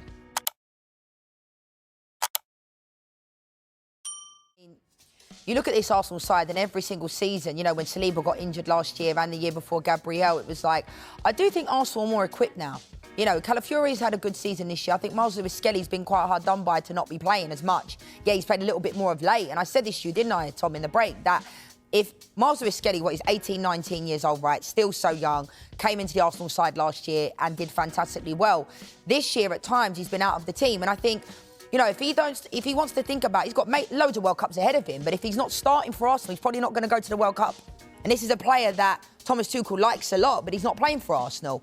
Now, Timber can play at centre-back position as well. Yes, he doesn't offer the same height and the presence as a Gabriel, but I think Ben White, you know, Arsenal are more equipped now. Yeah, Cappier as well. Exactly. They've got more equipped. I think they're more equipped. Yes, it's not Gabriel, and it will give, like, you know, other centre-forwards a little bit more of a boost when they're not having to go up against Saliba and Gabriel. They're probably two of the best centre-backs in the world. But I do think Arsenal have that strength in depth now. Now, Odegaard has had a number of injuries in the last couple of seasons, and I think Arsenal have kind of found a way to play without him at times. But I love Odegaard. You know, I remember my dad saying to me when he signed, he's like, Dennis Bergkamp, darling. I said, Dad, what are you talking about? And actually, when you watch him, you know, the way he manipulates the ball, always looking over his shoulder, always looking, you know, thinking 2 or 3 steps ahead. And I do think Martin Odegaard is a massive loss if he doesn't play. But then Arsenal have got, you know, Zubimendi coming in there, Declan Rice. You know, we haven't even spoken about Declan Rice. What a player he is. So, you know, you look at this Arsenal side, I do think they're well equipped. But you list off those injuries, Tom, it's difficult. North London derby this weekend. Sky Sports are partnered with Finalysis, and out where passionate fans share their opinions on their club. If you want to represent your club, scan the QR code here or visit the Sky Sports app for more details. And we're joined by Arsenal fan Toby Parks. Now, welcome, Toby. Now, there's no confirmation, but going back to Saka, there are reports suggesting that he's agreed a new deal. What's your reaction to that? Yeah, thanks for having me on. I mean, there was a time a while ago, just when the end of the Unai Emery era, where it was all looking a bit bleak. I think the connection between the fans and the club was pretty poor, right? And there was this resurgence. Arteta came in. There was this injection of youth. We had Emile Smith-Rowe coming in and Bukayo Saka, even Martinelli coming in through just at that age group. I know he came from abroad, but there was just an injection of energy and passion in the club that we hadn't seen in a very, very, very long time. Everything was stale.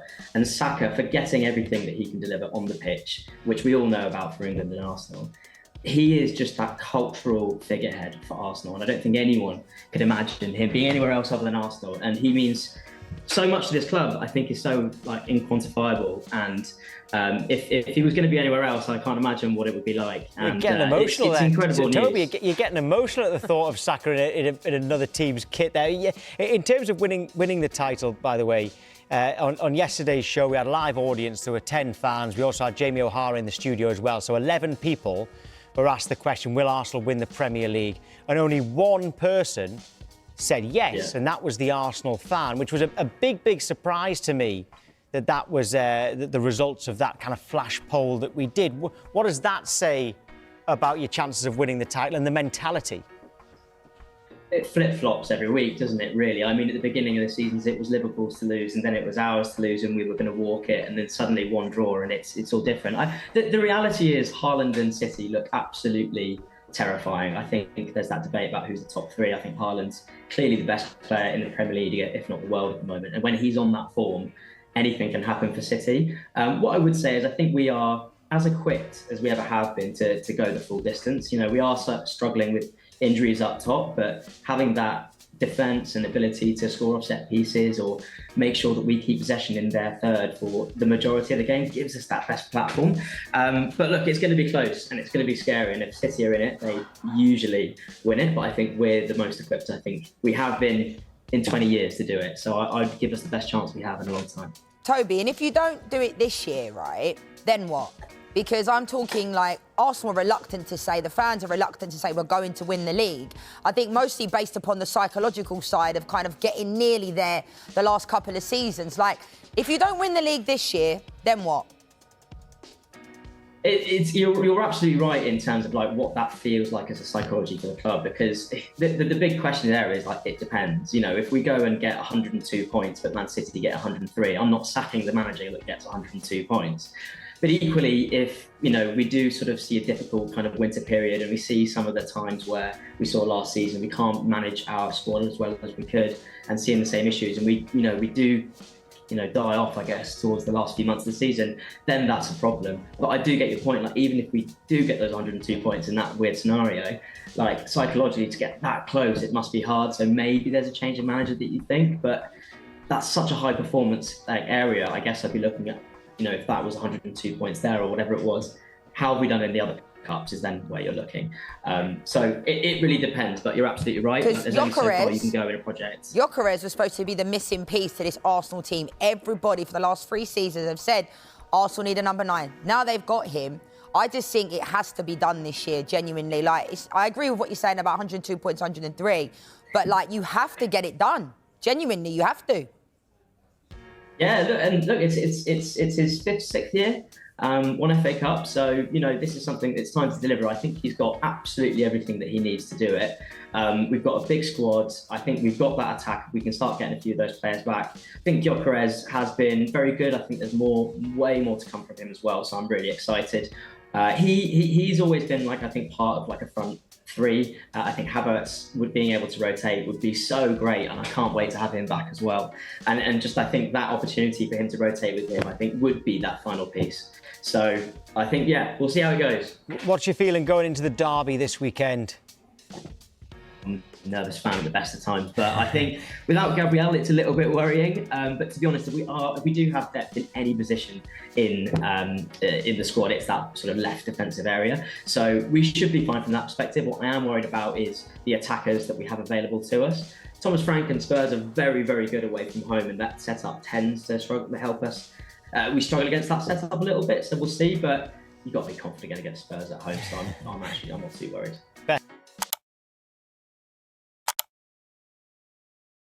Waiting for confirmation of the extent of Gabriel's injury, but several newspapers reporting it's going to be between 1 and 2 months. I mean, either way, that's going to rule him out of the game on Sunday. On the weekend, yeah. How big a blow is that for Arsenal, and how much of a boost is it for Tottenham? Oh, it's a massive blow for Arsenal. I mean, you've just basically shown Arsenal all their goals this season.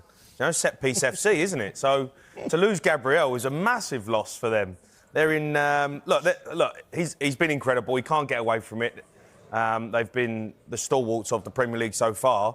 But we'll see what they're like without him. You know, look, there's a lot of injuries going around. Spurs have got injuries. We know that. That's a big injury for Arsenal. I think they've got injuries up front as well. I think they're going... I mean, Luke will probably tell me more, but I think they've got some struggling players up front as well who are not 100% fit. So, look, we'll see. Our away form going into the game is brilliant. Our home form's terrible, but, you know, that's a bad stat that we haven't won there in 15 years. Well, Luke Henry, or Luke Henry, as we call you on this show, how worried are you about this Gabriel news and the game in general? Are you feeling more confident or worried about that too? It's North London derby. You're always confident, especially at home. But with the Gabriel injury, it's a concern. But my concern is more about the individual rather than the team. Because if he's come back from a hamstring injury, that was quite a serious one at the back end of last season. Now it's a thigh injury this time. So I am a little bit concerned. But you know what? We've built a squad, so there's minimal excuses really. We've got, you know, Pierre Nketiah couldn't step in. Christian Mosquera has been really good since he signed from Valencia, and also Ricardo Calafiori is actually a left centre back. So we have got options. Is Benjamin White fit? Because he was a centre back. He was until a couple of seasons ago. He's still away off 100% in my opinion, and he's giving Jurriën Timber a lot of competition, who actually went off but carried on the game in midweek as well. So listen, it's a North London derby. It's a big game, it means a lot. But the Gabriel injury is a blow, but we have the significant squad depth to counter that. The main worry, as Jamie picked up, is that, you know, Arsenal fans have been frantically looking on social media for, you know, updates about the attackers. I don't think we're going to get many back before Sunday. I mean, Noni Madueke potentially could be there and Gabriel Martinelli, but Kai Havertz has apparently had a setback. Victor Gyökeres is still a doubt. We're not too sure on Martin Odegaard. So that's a bit of a worry instead of the Christmas period. But he's getting excuses in, isn't he, Tom? No. He's getting them in. I was asked Get them in early, Luke. I know what. We had this conversation. They've got Michael Oliver still to come. We've got to talk about that. The referee of all refs for Arsenal. They'll be making that excuse. We're going to blame the ball. Something's going to, you know, red cards. Something will happen where they'll have an excuse if they get beat. Maybe 3 points. Luke, maybe that might be you can remember all this. Don't worry, remember all this when you speak to him after the game on Sunday. But Daniel Nanaklubi is a Tottenham fan, so you're getting ganged up on here, I'm afraid, Luke. I'll try and protect you as much as I can. But Daniel, how are you feeling going into the North London derby? A bit apprehensive, let's be honest. I mean, when we look at the record, generally speaking, Arsenal tops us, especially at their ground. It's been haunting us for years. I think the last time of any significance, remember Harry Kane always popping up with goals. Eric Dyer even having the moment shushing the fans too, but they've always trumped us. And especially going into Sunday, we've got quite a few significant injuries ourselves. No Dom Solanke. We're relying on Brennan Johnson to pick up on the goals. Could he make the comeback? Possibly. And then obviously we've got a back line, which I'm very confident with. We are looking very solid at the back, but can we deliver the goals? Is Romero fit? I think Romero is fit. Is he going to be back? Romero will definitely be starting. Well, you love him. I love Romero. You love him and Van de Ven, don't you? Aston, as a Manchester City fan, I guess you are a Tottenham fan on Sunday. Yeah, we want Spurs to win that one. That would suit City massively. I don't think we'll be getting lucky. I think that Arsenal will be the team that win. I don't see Spurs beating Arsenal. I mean, Spurs have got a great record against City, haven't they, actually? They seem to always do well the Etihad. So that's a bit of a worry for City's point of view. But no, I think Arsenal will win that one. I will be supporting Spurs. I mean, I'll be right behind them. Usually I don't say that. I don't like Spurs winning either, just because they always seem to get better at City, which I don't like. But no, Arsenal win that one comfortably. Our away form's good, though, Tom. That's the big thing. Like, this season, we've been poor at home, and that's been the highlight of our season that everyone's talking about. Thomas Frank at home, as you got the minerals to play the freestyle attacking football. But away from home, we are good. We're solid, we're compact, set pieces, everyone going on about this year. You know, that could be the one where... Look, do I believe we can go and win the game? No, I don't believe we can go and win the game. But if we can stop Arsenal... Not with that attitude. Well, yeah, no, but listen, we've got to be realistic as well. We have got a lot of injuries. If we can go there and play well, great. If we can take a point off Arsenal, I think that's almost like a win for us. I'll ask a couple of neutrals, Katie Moody and Stephen Dorton. Katie, I know you're a Bournemouth fan, but this is a game that every football fan will be looking forward to. How do you see it? Do you see it as Arsenal as mega favourites, or do you just think, well, it's a derby? I think it's a derby, obviously, as we know. I think with Arsenal, obviously the injuries are a worry to both sides. I think, you know, we've seen that Tottenham have had quite a few injuries, but again with Arsenal they've been without their front line for a while, or their preferred front line, shall we say. So I don't know. I think it's going to be quite a close game. I think Thomas Frank is starting to settle into a bit more of a rhythm with the Spurs side. So I don't know. I think it'll be an interesting one from a neutral's perspective. Obviously, for us, we'll be keeping an eye on the table because, again, if we get 3 points over West Ham over the weekend, and that puts us straight back up into sort of European places and so on and so forth. But yeah, I think it's going to be an interesting one going into the weekend. Semenyo will be watching this one closely, won't he? We're going to be talking about Semenyo actually very, very soon. So we're going to hear a lot from Katie actually in this show about one of her star players. And Stephen, we've got our own derby to worry about coming up, of course, haven't we? But the North London derby is still a great one for the neutral. Can you give any chances to Tottenham here? Absolutely. I don't know what you're worried about, Jamie. They're not that hard to score against, I'll tell you. Yeah, that's true. That's true. I don't really think Gabriel's injured. I think he's still getting off the floor where Brobby threw him the other week. So, honestly, pretty straightforward. Move your hoardings in, stop the throws. Rice can't even make the 18-yard box. It was the wind, Stephen. Regis Laprise said it was the wind. Well, it's a bit windy these days. You never know. But also, they had 2 corners. You're right, set-piece merchants. Yeah. If you get into them, they can't really do anything. And I think we showed you what to do. You've got nothing to worry about. Yeah, I mean, they've shown the way, Sunderland, haven't they? Well, exactly right. Reminder, you can see the North London derby. It is live on Sky Sports Premier League from 4 p.m. on Super Sunday. We are delighted that the Premier League is back. Right, we're going to be doing a series of flash polls with our guest fans this morning to gauge the opinion on some of our talking points. Let's start with a big one. Will Arsenal win the Premier League? You've all got a ball that says yes or no. Don't hold it up just yet. After the break, got a bit of time to think about it, and after the break, you can say yes or no.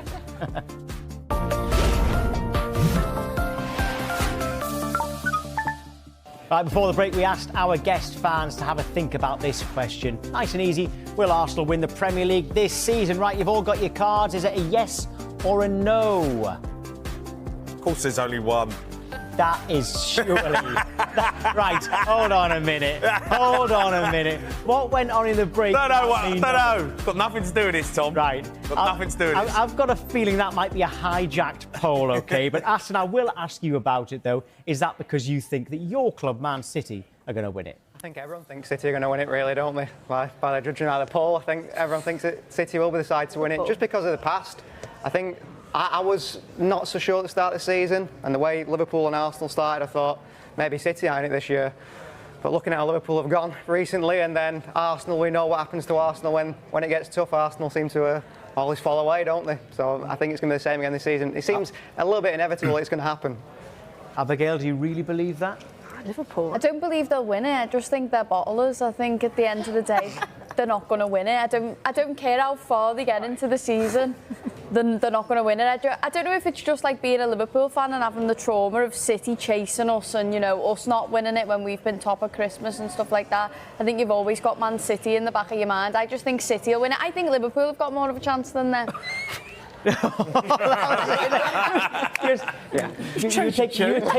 were taking deep breaths there, Luke, and then suddenly when Abigail said that... That's not what I was saying. That's what we were saying 5 minutes ago. I still think Liverpool are in it. No, I think it's our time, and I think you've got to go back to the 28th of September when I got told by pretty much everyone that it was done. Liverpool had won the league. They were going to go to Crystal Palace. We were going to lose at St James's Park. The gap was going to be 8 points, and it was not going to happen. And we're now in a position where we're 4 points clear of Manchester City, 8 clear of Liverpool, which probably shows the beauty of the Premier League and how quickly football can change.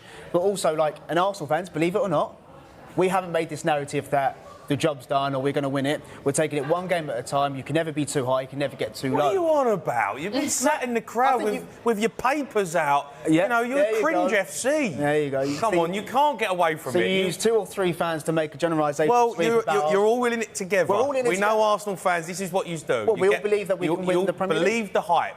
Why not? But you haven't gone and done it yet. And no one's saying we're going to do it. But we have to believe. We're not allowed to support our team. I think. No, not support them. But this narrative that Arsenal fans think we're going to win the league doesn't. We know what we're going. We know how incredible Liverpool are. We know how incredible City are. Pep Guardiola's 1,000 games as a manager. We know what we're up against. But I think it's a different City. I think this Arsenal side is different. I think we can use the experience that we had in the last 3 seasons. We're quite mature, and also with the injuries, we've got the squad now that I can think can actually challenge and go to to the very end. Yeah. But it's the beauty of football. Like, there's 9 points between West Ham at the moment in the bottom half and the relegation zone, and Sunderland in the top 4. So football can change so quickly. But the fact that we're 4 points clear of Manchester City right now after 11 games, after the tough start we've had, I think it's our time. Yeah, last week's Arsenal fan also predicted that you'd win the league as well, so a bit of confidence growing there. But Nina, no one's mentioned Chelsea there. Hey, I'm just happy to be here and sit silently and watch these guys. But to be fair with Chelsea, I think we are in competition with ourselves, I think mostly first and foremost, because we're so inconsistent and we're yet to go on a bit of a run. I think we've had some good results. It's been great, but then we've almost come crashing down with the next game and it's kind of back at square one. So I would love to go on a bit of a run like sort of Arsenal did last month. We've seen Liverpool come off the back of a really strong season. City have done it multiple times in Premier League winning seasons. So I think for Chelsea is we just need a bit of momentum, and I'm hoping we can get that.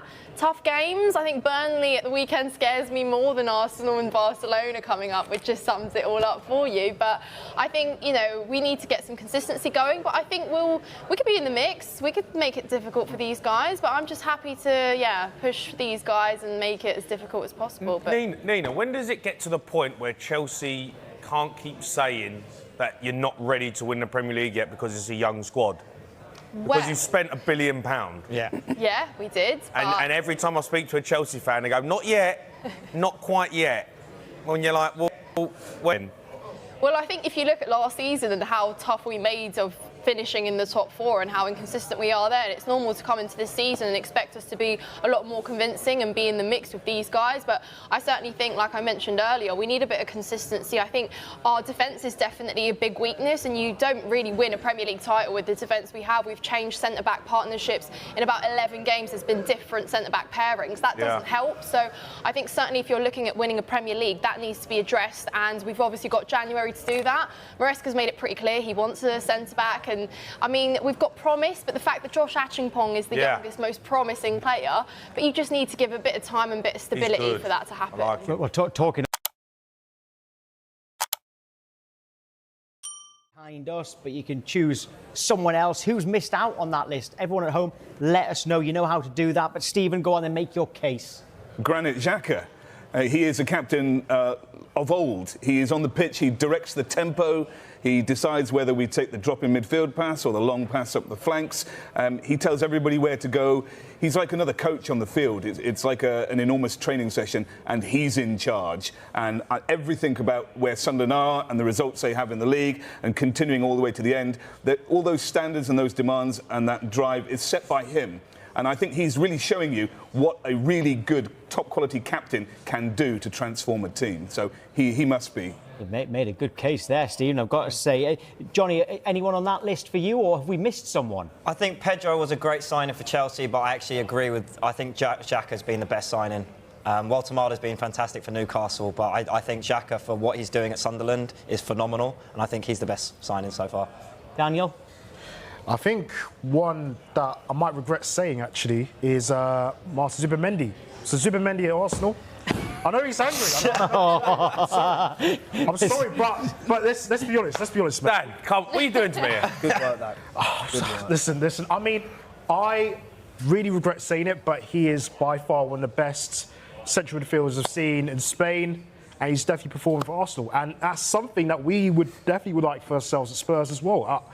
Mind games, Jamie. He's just putting pressure. Jamie. He's putting pressure on them. Come on. He's got an Arsenal shirt on under there. We need to check him out in the break. Not in disguise. James, is it obvious what you're going to say? Yeah, and Mbeumo's been our best one, but I think you've definitely, Xhaka argument for the best overall is there. And obviously, growing up as a kid, he loves Sunderland as well. So it's good to see him go back to his boyhood club. Katie? At Bournemouth, who've you got? Is anybody saying that we're missing anybody? Listen, I could make a case for Adrian Truffert.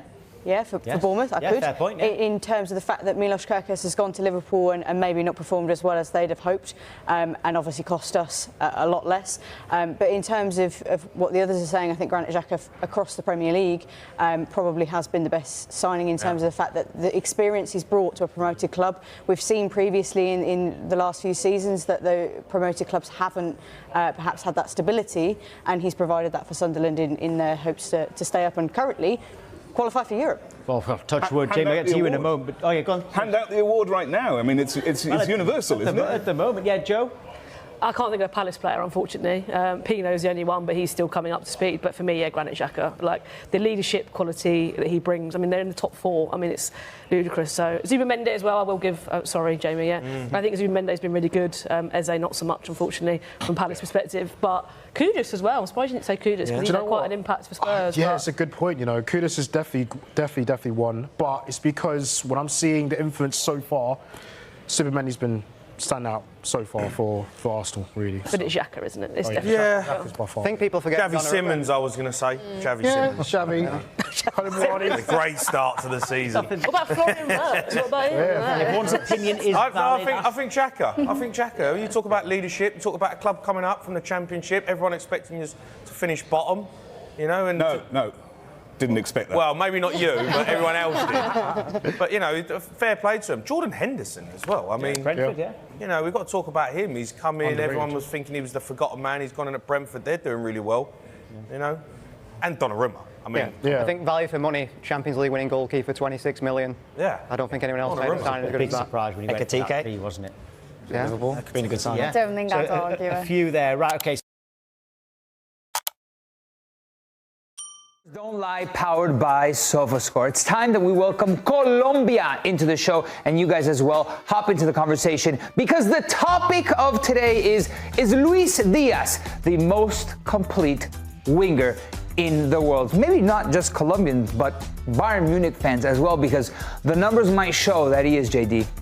No doubt about it. This man right here, Lucho Diaz, has hit a different level of form. He's adding that South American flair that we have grown to love, but still had that tenacity that he's developed throughout his time, of course, in Europe, with Porto previously, Liverpool, and now, of course, in the Bayern Munich shirt. But this right here is where his heart has always been. From the Copa America in 2021, where he showcased against Brazil and Argentina, to what he did in the third place game against Peru. This guy right here has been a spotlight because he's tenacious. He can do everything that you need him to do in terms of from the minutes played, so you know the durability is there. But the goals and the assists and the expected goals have always been the forefront of Luis Diaz's game. But he's adding an element of consistency right now, Nico, that I just feel like is giving him an opportunity to put himself into the upper echelons of wingers in world football. Yeah, I'm surprised that he fit in so seamlessly to Bayern, with the goals, with the assists, with the big chances created in shots per game. I mean, we're ranking amongst all competitions, but in the top 5 leagues, he is that good, and it's at an astonishing rate as well. Compare him to the wingers in the top 5 leagues with goals and assists, but also the key passes all the way to the right, far right, Luis Diaz, and then his Liverpool teammates, Cody Gakpo and Salah, a little bit further in. And this is what I feel like allows a great comparison. When you compare it to Gakpo and, of course, what Mo Salah has done, you can see in terms of the impact that Luis Diaz is having every game. And look at some of the names that he's up against. So Rafinha, Vinny, of course, Doku, Yamal, both of the English guys in terms of Mason Greenwood and Marcus Rashford. That lets you know in terms of the company that he's keeping himself in. But it's just overall in terms of the way that Vincent Kompany's unlocked him. We've already known that he's a winger that can go both inside and outside from a tactical perspective, can beat you on the outside, can beat you on the inside, can do everything pretty much overall. But what I've loved about him is added a completely different layer to his game. And look at Bayern's offense and look how much he's complemented it overall. Last year they were flowing, 2.75 in terms of goals per game, but 3.4 this year. The XGs, of course, exceeding exploration, and also everything else, the shots, the big chances, they're just growing. They're growing as a team, and this is all without another key component in terms of Jamal Musiala. Yeah, I'm scared when I look at this team and how well Lucho Diaz seems to be setting the tone. You're absolutely right. It obviously helps Luis Diaz's numbers if the team around him is very good. And Harry Kane is an extraordinary footballer who is probably the most complete striker, the most complete number 9 in the world, and they complement each other very well. Yes, no Jamal Musiala, but Bayern and the company this season have found a different type of form, a different way of hurting opponents. And Luis Diaz is not only good offensively, but defensively, he has been quite impressive. This is why I need my Colombian crew to be loud and proud in terms of in the comments and defend your guy, because the key word that we focused on here was complete. And when we talk about complete players, you're talking about a player that can do it both ways. When I say both ways, I'm talking about both offensively and defensively, because if you watch Lucho Diaz, if you watch watch the tenacity in which he plays with, the determination in terms of every single time he steps on a football pitch. He wants to work in terms of for the overall tenacity for his team. So look at the possessions won in the final third. Look how much a world-class winger like Lucha Diaz is setting the tone overall. I don't want to compare to some of the other players in world football. You can see some of these players on the graphic that speak for themselves in terms of Kingsley Coman, Gakpo, of course, Sane, Elise, Salah, Gnabry, just some of the names that we highlighted. But look how far in advance Lucha Diaz is in terms of just setting the tone, the ball recoveries, possessions won in the final third. He's impacting the game in the key areas that with Vincent Kompany, of course, representing and leading his team like Colombia will want it to be. He's a workhorse. He gives it to you on the offensive end, but on the defensive end, he's tracking back. He's winning balls deep. I think that moment where he tackled Achraf Hakimi was a little bit of a dark moment. Kind of lost the plot a lot of it. But that's Luis Diaz. He's going to track back. He's going to hustle. He's going to want to win the ball. And he just was a lot of it overzealous in that. But look at the possessions in the final third. He loses the ball. He's going to want to win it back. Or his team loses the ball. He's going to want to win it back. And he's up there with a lot of his Bayern teammates, or at least the Bayern mentality, right? In Olise, in Zane, in Coman from last season. He's outperforming them.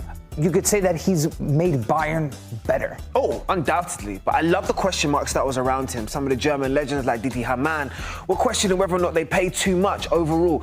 Well, let's create the comparison, right? Because the numbers don't lie, as they say. And when you see in terms of what Lucha Diaz has performed and what's produced overall, in comparison to those Liverpool teammates that are new incoming, and of course they've been there and established themselves, I think he looks like he might be a little bit of a bargain. Overall, look at the minutes per goal. That right there screams loud and proud. 121 minutes is when Lucha Diaz decides he wants to impact the game. The SofaScore ranking, shout out to them each and every time because his rating is growing every single week. But know that he has scored the same amount of goals and assists as both Gakpo, of course, Ekitike, who's newly arrived, and then Alexander Isak as well. Pretty incredible, the Liverpool trio. Obviously, it's kind of apples to oranges comparison, just given the overall quality of opponents that they're playing. Bayern is by far much better than everybody else in the Bundesliga, whereas Liverpool, there's questions right now.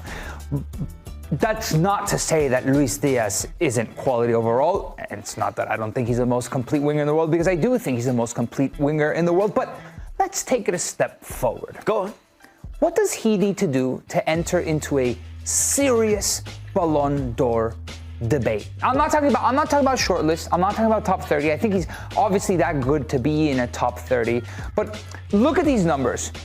Moving it forward, let's just say Franck Ribéry, who a lot of Bayern fans and a lot of French national team fans think he got robbed in the 2013 year. And we only consider 2013 the calendar year because that's when Ballon d'Or was given. But Lucha Diaz, this start to his season has been incredible. You could argue better than the start that Ribéry had in the year that he should have won Ballon d'Or per a lot of people.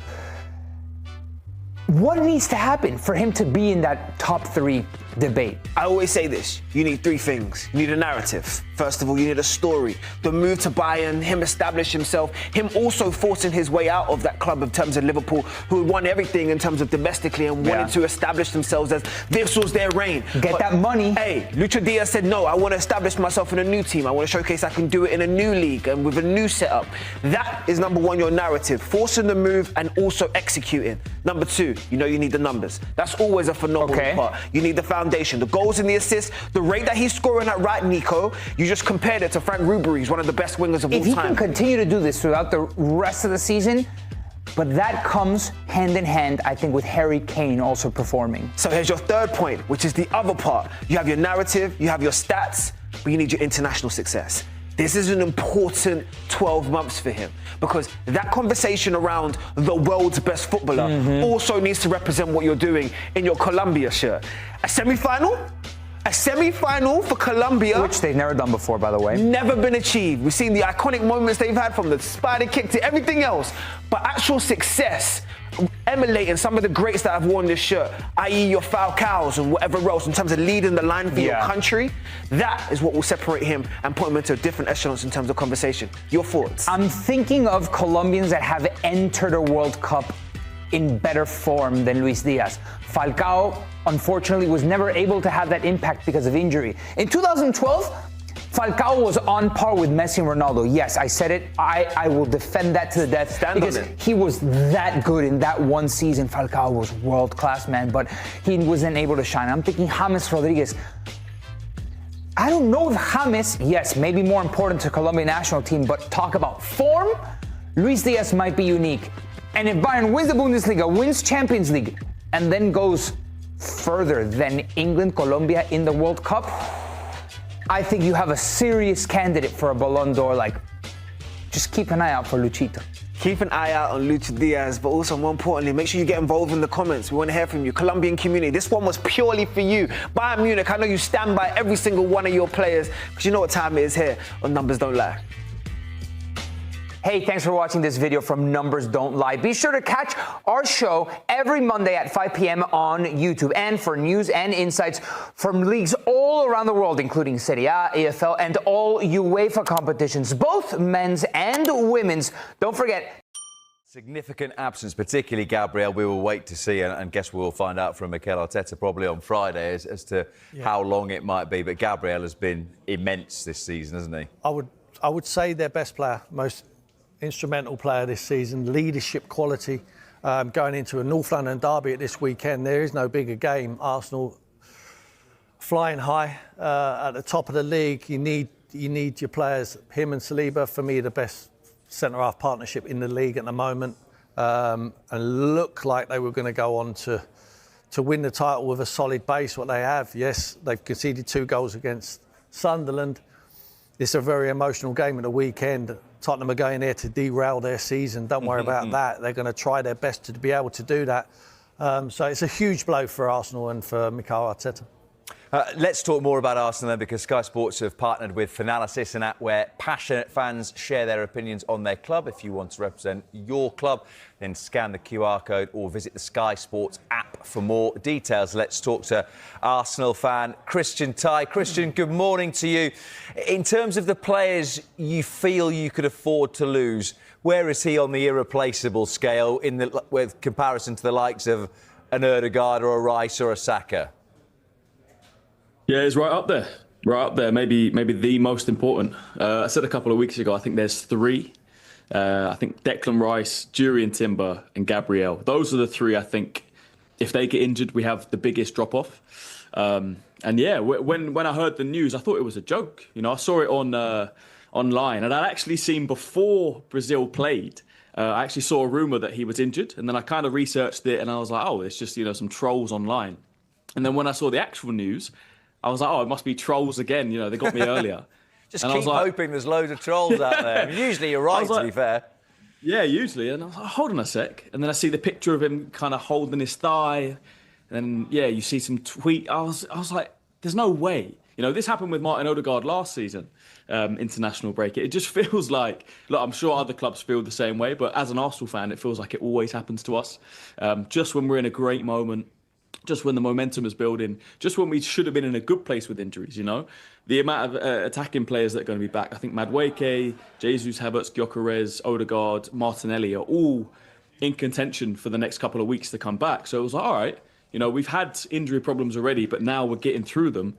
And then for this to happen, it hurts. It does hurt. And yeah, like you said, if there was one player you wouldn't want it to be, it's Gabriel. Christian, as a fan, you always look at the internationals where your players are taking part and check if there's any injuries, just so, because it's a massive game, isn't it, at the weekend? You need to win that one. Yeah, I always have a look. I always check Netherlands to see how Timber's doing, because obviously he had the ACL injury, so I'm like, oh, something could go wrong there. Are you checking out Van der Ven at the same time? No, I would never wish injury upon other teams. Yeah, your nose is growing. But it's nearly as big as mine.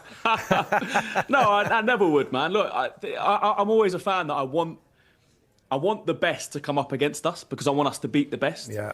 I think we played Manchester City and Rodri was missing at one point, maybe last season or the year before. You're disappointed. I want him to play. I want him to play because I want us to beat City. Do you know what I mean? And then we can say we beat City rather than the excuses come out, oh, but Rodri was missing. I think we played United a couple of years ago. They didn't have Casemiro, and that was the excuse. And I was like, I want us to beat them. Obviously, I don't want injuries on anyone. But yeah, always checking. It always feels like something happens. But we have the squad now, hopefully. I know I said this position will hurt us, but there's things we can do. You can put Calafiori left centre-back. I know he had his injury worries this international break as well, but apparently he's 100% ready. So you could put him centre-back, play Mars Lewis-Skelly. You could play Hincapié left centre-back. If you wanted to rejig it even more, maybe Mosquera comes in, you can move Saliba. We do have options, which I think is the difference now. What would you do? I personally would play Calafiori left centre-back and play Mars Lewis-Skelly at left-back. I think he's all right, Calafiori. I think the Italy game was a dead rubber. I think his priority is with Arsenal at the moment until the playoff. Yeah, I think so. I think they said that he could have played in their next game, but they just didn't want to risk it. Christian, is this crunch time for Arsenal in the coming weeks when you look at the fixtures that are on the way, both in the Premier League and the Champions League as well? I mean, if you can get through to the end of that Villa game away from home unscathed, you'll be surely feeling pretty bullish about your chances of winning the title. Yeah, I said that these next 5 Premier League games could potentially define our season. Sunderland was included in that. Obviously, you've got Tottenham, Chelsea away, Brentford at home, Villa away, which obviously they're in great form. That's not going to be easy either. So, yeah, look, someone asked me the other day, out of those next 3, Tottenham at home, Bayern Munich at home, Chelsea away, what are if you could drop points in one, what would it be? And I said Bayern Munich. You know, the form we've been in the Champions League, if you could draw that or even lose that, obviously I wouldn't want to lose that. But if it meant we beat Tottenham and beat Chelsea, I would take that all day. So, yeah look, let's just focus on Spurs on Sunday. Hopefully we can get through it. I feel like we'll still have enough to do a job on Spurs, especially at the Emirates, and with the attacking players coming back. So you do realise, Christian, Tottenham are better away from home. They're better, but are they as good as us? That's the question. Well, we'll see. Christian, we will leave it there as Sherwood prods away outside off stump. But thank you very much indeed. Of North London, then Thomas Frank, this is so interesting, revealed that he spoke to both Chelsea and Manchester United about becoming their next head coach on the same day. This was last year. He wasn't offered either job, right? But I was about to say, because if he spoke to them and... Listen, he spoke to them both on the same day. It shows how much in demand he is. What an experience, what a day. No, that was good, he's in demand, but why did none of them offer him the job? Well, I don't have the answers for that. Well, that's what I feel back to you, but I'm only joking. Listen, he is in demand. I always thought when the big jobs come available, he should have been given an opportunity. The job he's done at Brentford's been first class. Now he's gone to Tottenham, a big football club, and he needs to start delivering. It's been an okay start from him. And even though in a good position in the league, I think Tottenham fans are frustrated with their home form. Their home form has been nowhere near good enough. And he's probably trying to put his finger on it, why it's not been good enough. But what you have to realise with Thomas Frank, the football that the Tottenham fans want to see is not the football that Thomas Frank is going to play. You've seen it at Brentford. He was really diligent on his set pieces, and that was a big part of them set pieces and causing problems with Mbeumo, Wissa and Schade, the front three. And at times when Tony was there, it was Ivan Toney as well. So they'll always cause problems. And I think he basically says, let's be hard to beat, and the front 3 or 4 go and win us football matches. And that is what's going to be like at Tottenham. But I like Thomas Frank. I think he's a very good manager, very detailed. And I think as a player going into that football club, you know what you're expected from him. And yeah, I wish him well. I hope he does well. What's it like then for the players who were there already, having a new manager come in, different style? How difficult is it to adapt? It can take time, but he came at the start of the season, so they managed to have a pre-season, which is good. And I think that's a big thing. It's more difficult to adapt if you just lost the manager and then a week later a new manager comes in during the season. You don't have enough time on the training pitch to work with these players because, as we said, there's been loads of internationals. But I think coming in at pre-season, you can already see the players are buying into what he wants to do. And there's a lot of things where they're a threat from long throw-ons. They bring in the long throw-ons back in and set pieces, which he's massive on set pieces. But I think sometimes Tottenham fans want to be entertained with the style of football. That is not Thomas Frank, and it hasn't been. Even though he got great results at Brentford playing, at times it was good football, but it suited the way Brentford wanted to play. If Tottenham fans think Vicario's going to he's going to play to Mickey van der Ven Romero, and they're going to have 25 passes like Man City do and cross it into the box and Charlison's going to score, they're wrong. That's not going to be like that because Thomas Frank wants to get the ball quicker and cause other teams pressure. So you just have to buy into what he's doing. And at the moment, it's been an all right start. But as I said, they're 2-1 up against Man United, and you said earlier, Bella, they concede with the last header of the game against De Ligt. That's just, he'll be more frustrated about that because I know how big he is on set pieces, and that's just someone that's let their runner go and he gets a free header. So maybe a little disconnect at the moment Yes. with the fans in terms of his ideas that he wants to implement. But I guess the best way to appease them would be a win in the North London derby. He wins the North London derby. Fans are loving him. I think most of the fans do like Thomas Frank. It's just going to take time, but this is the game.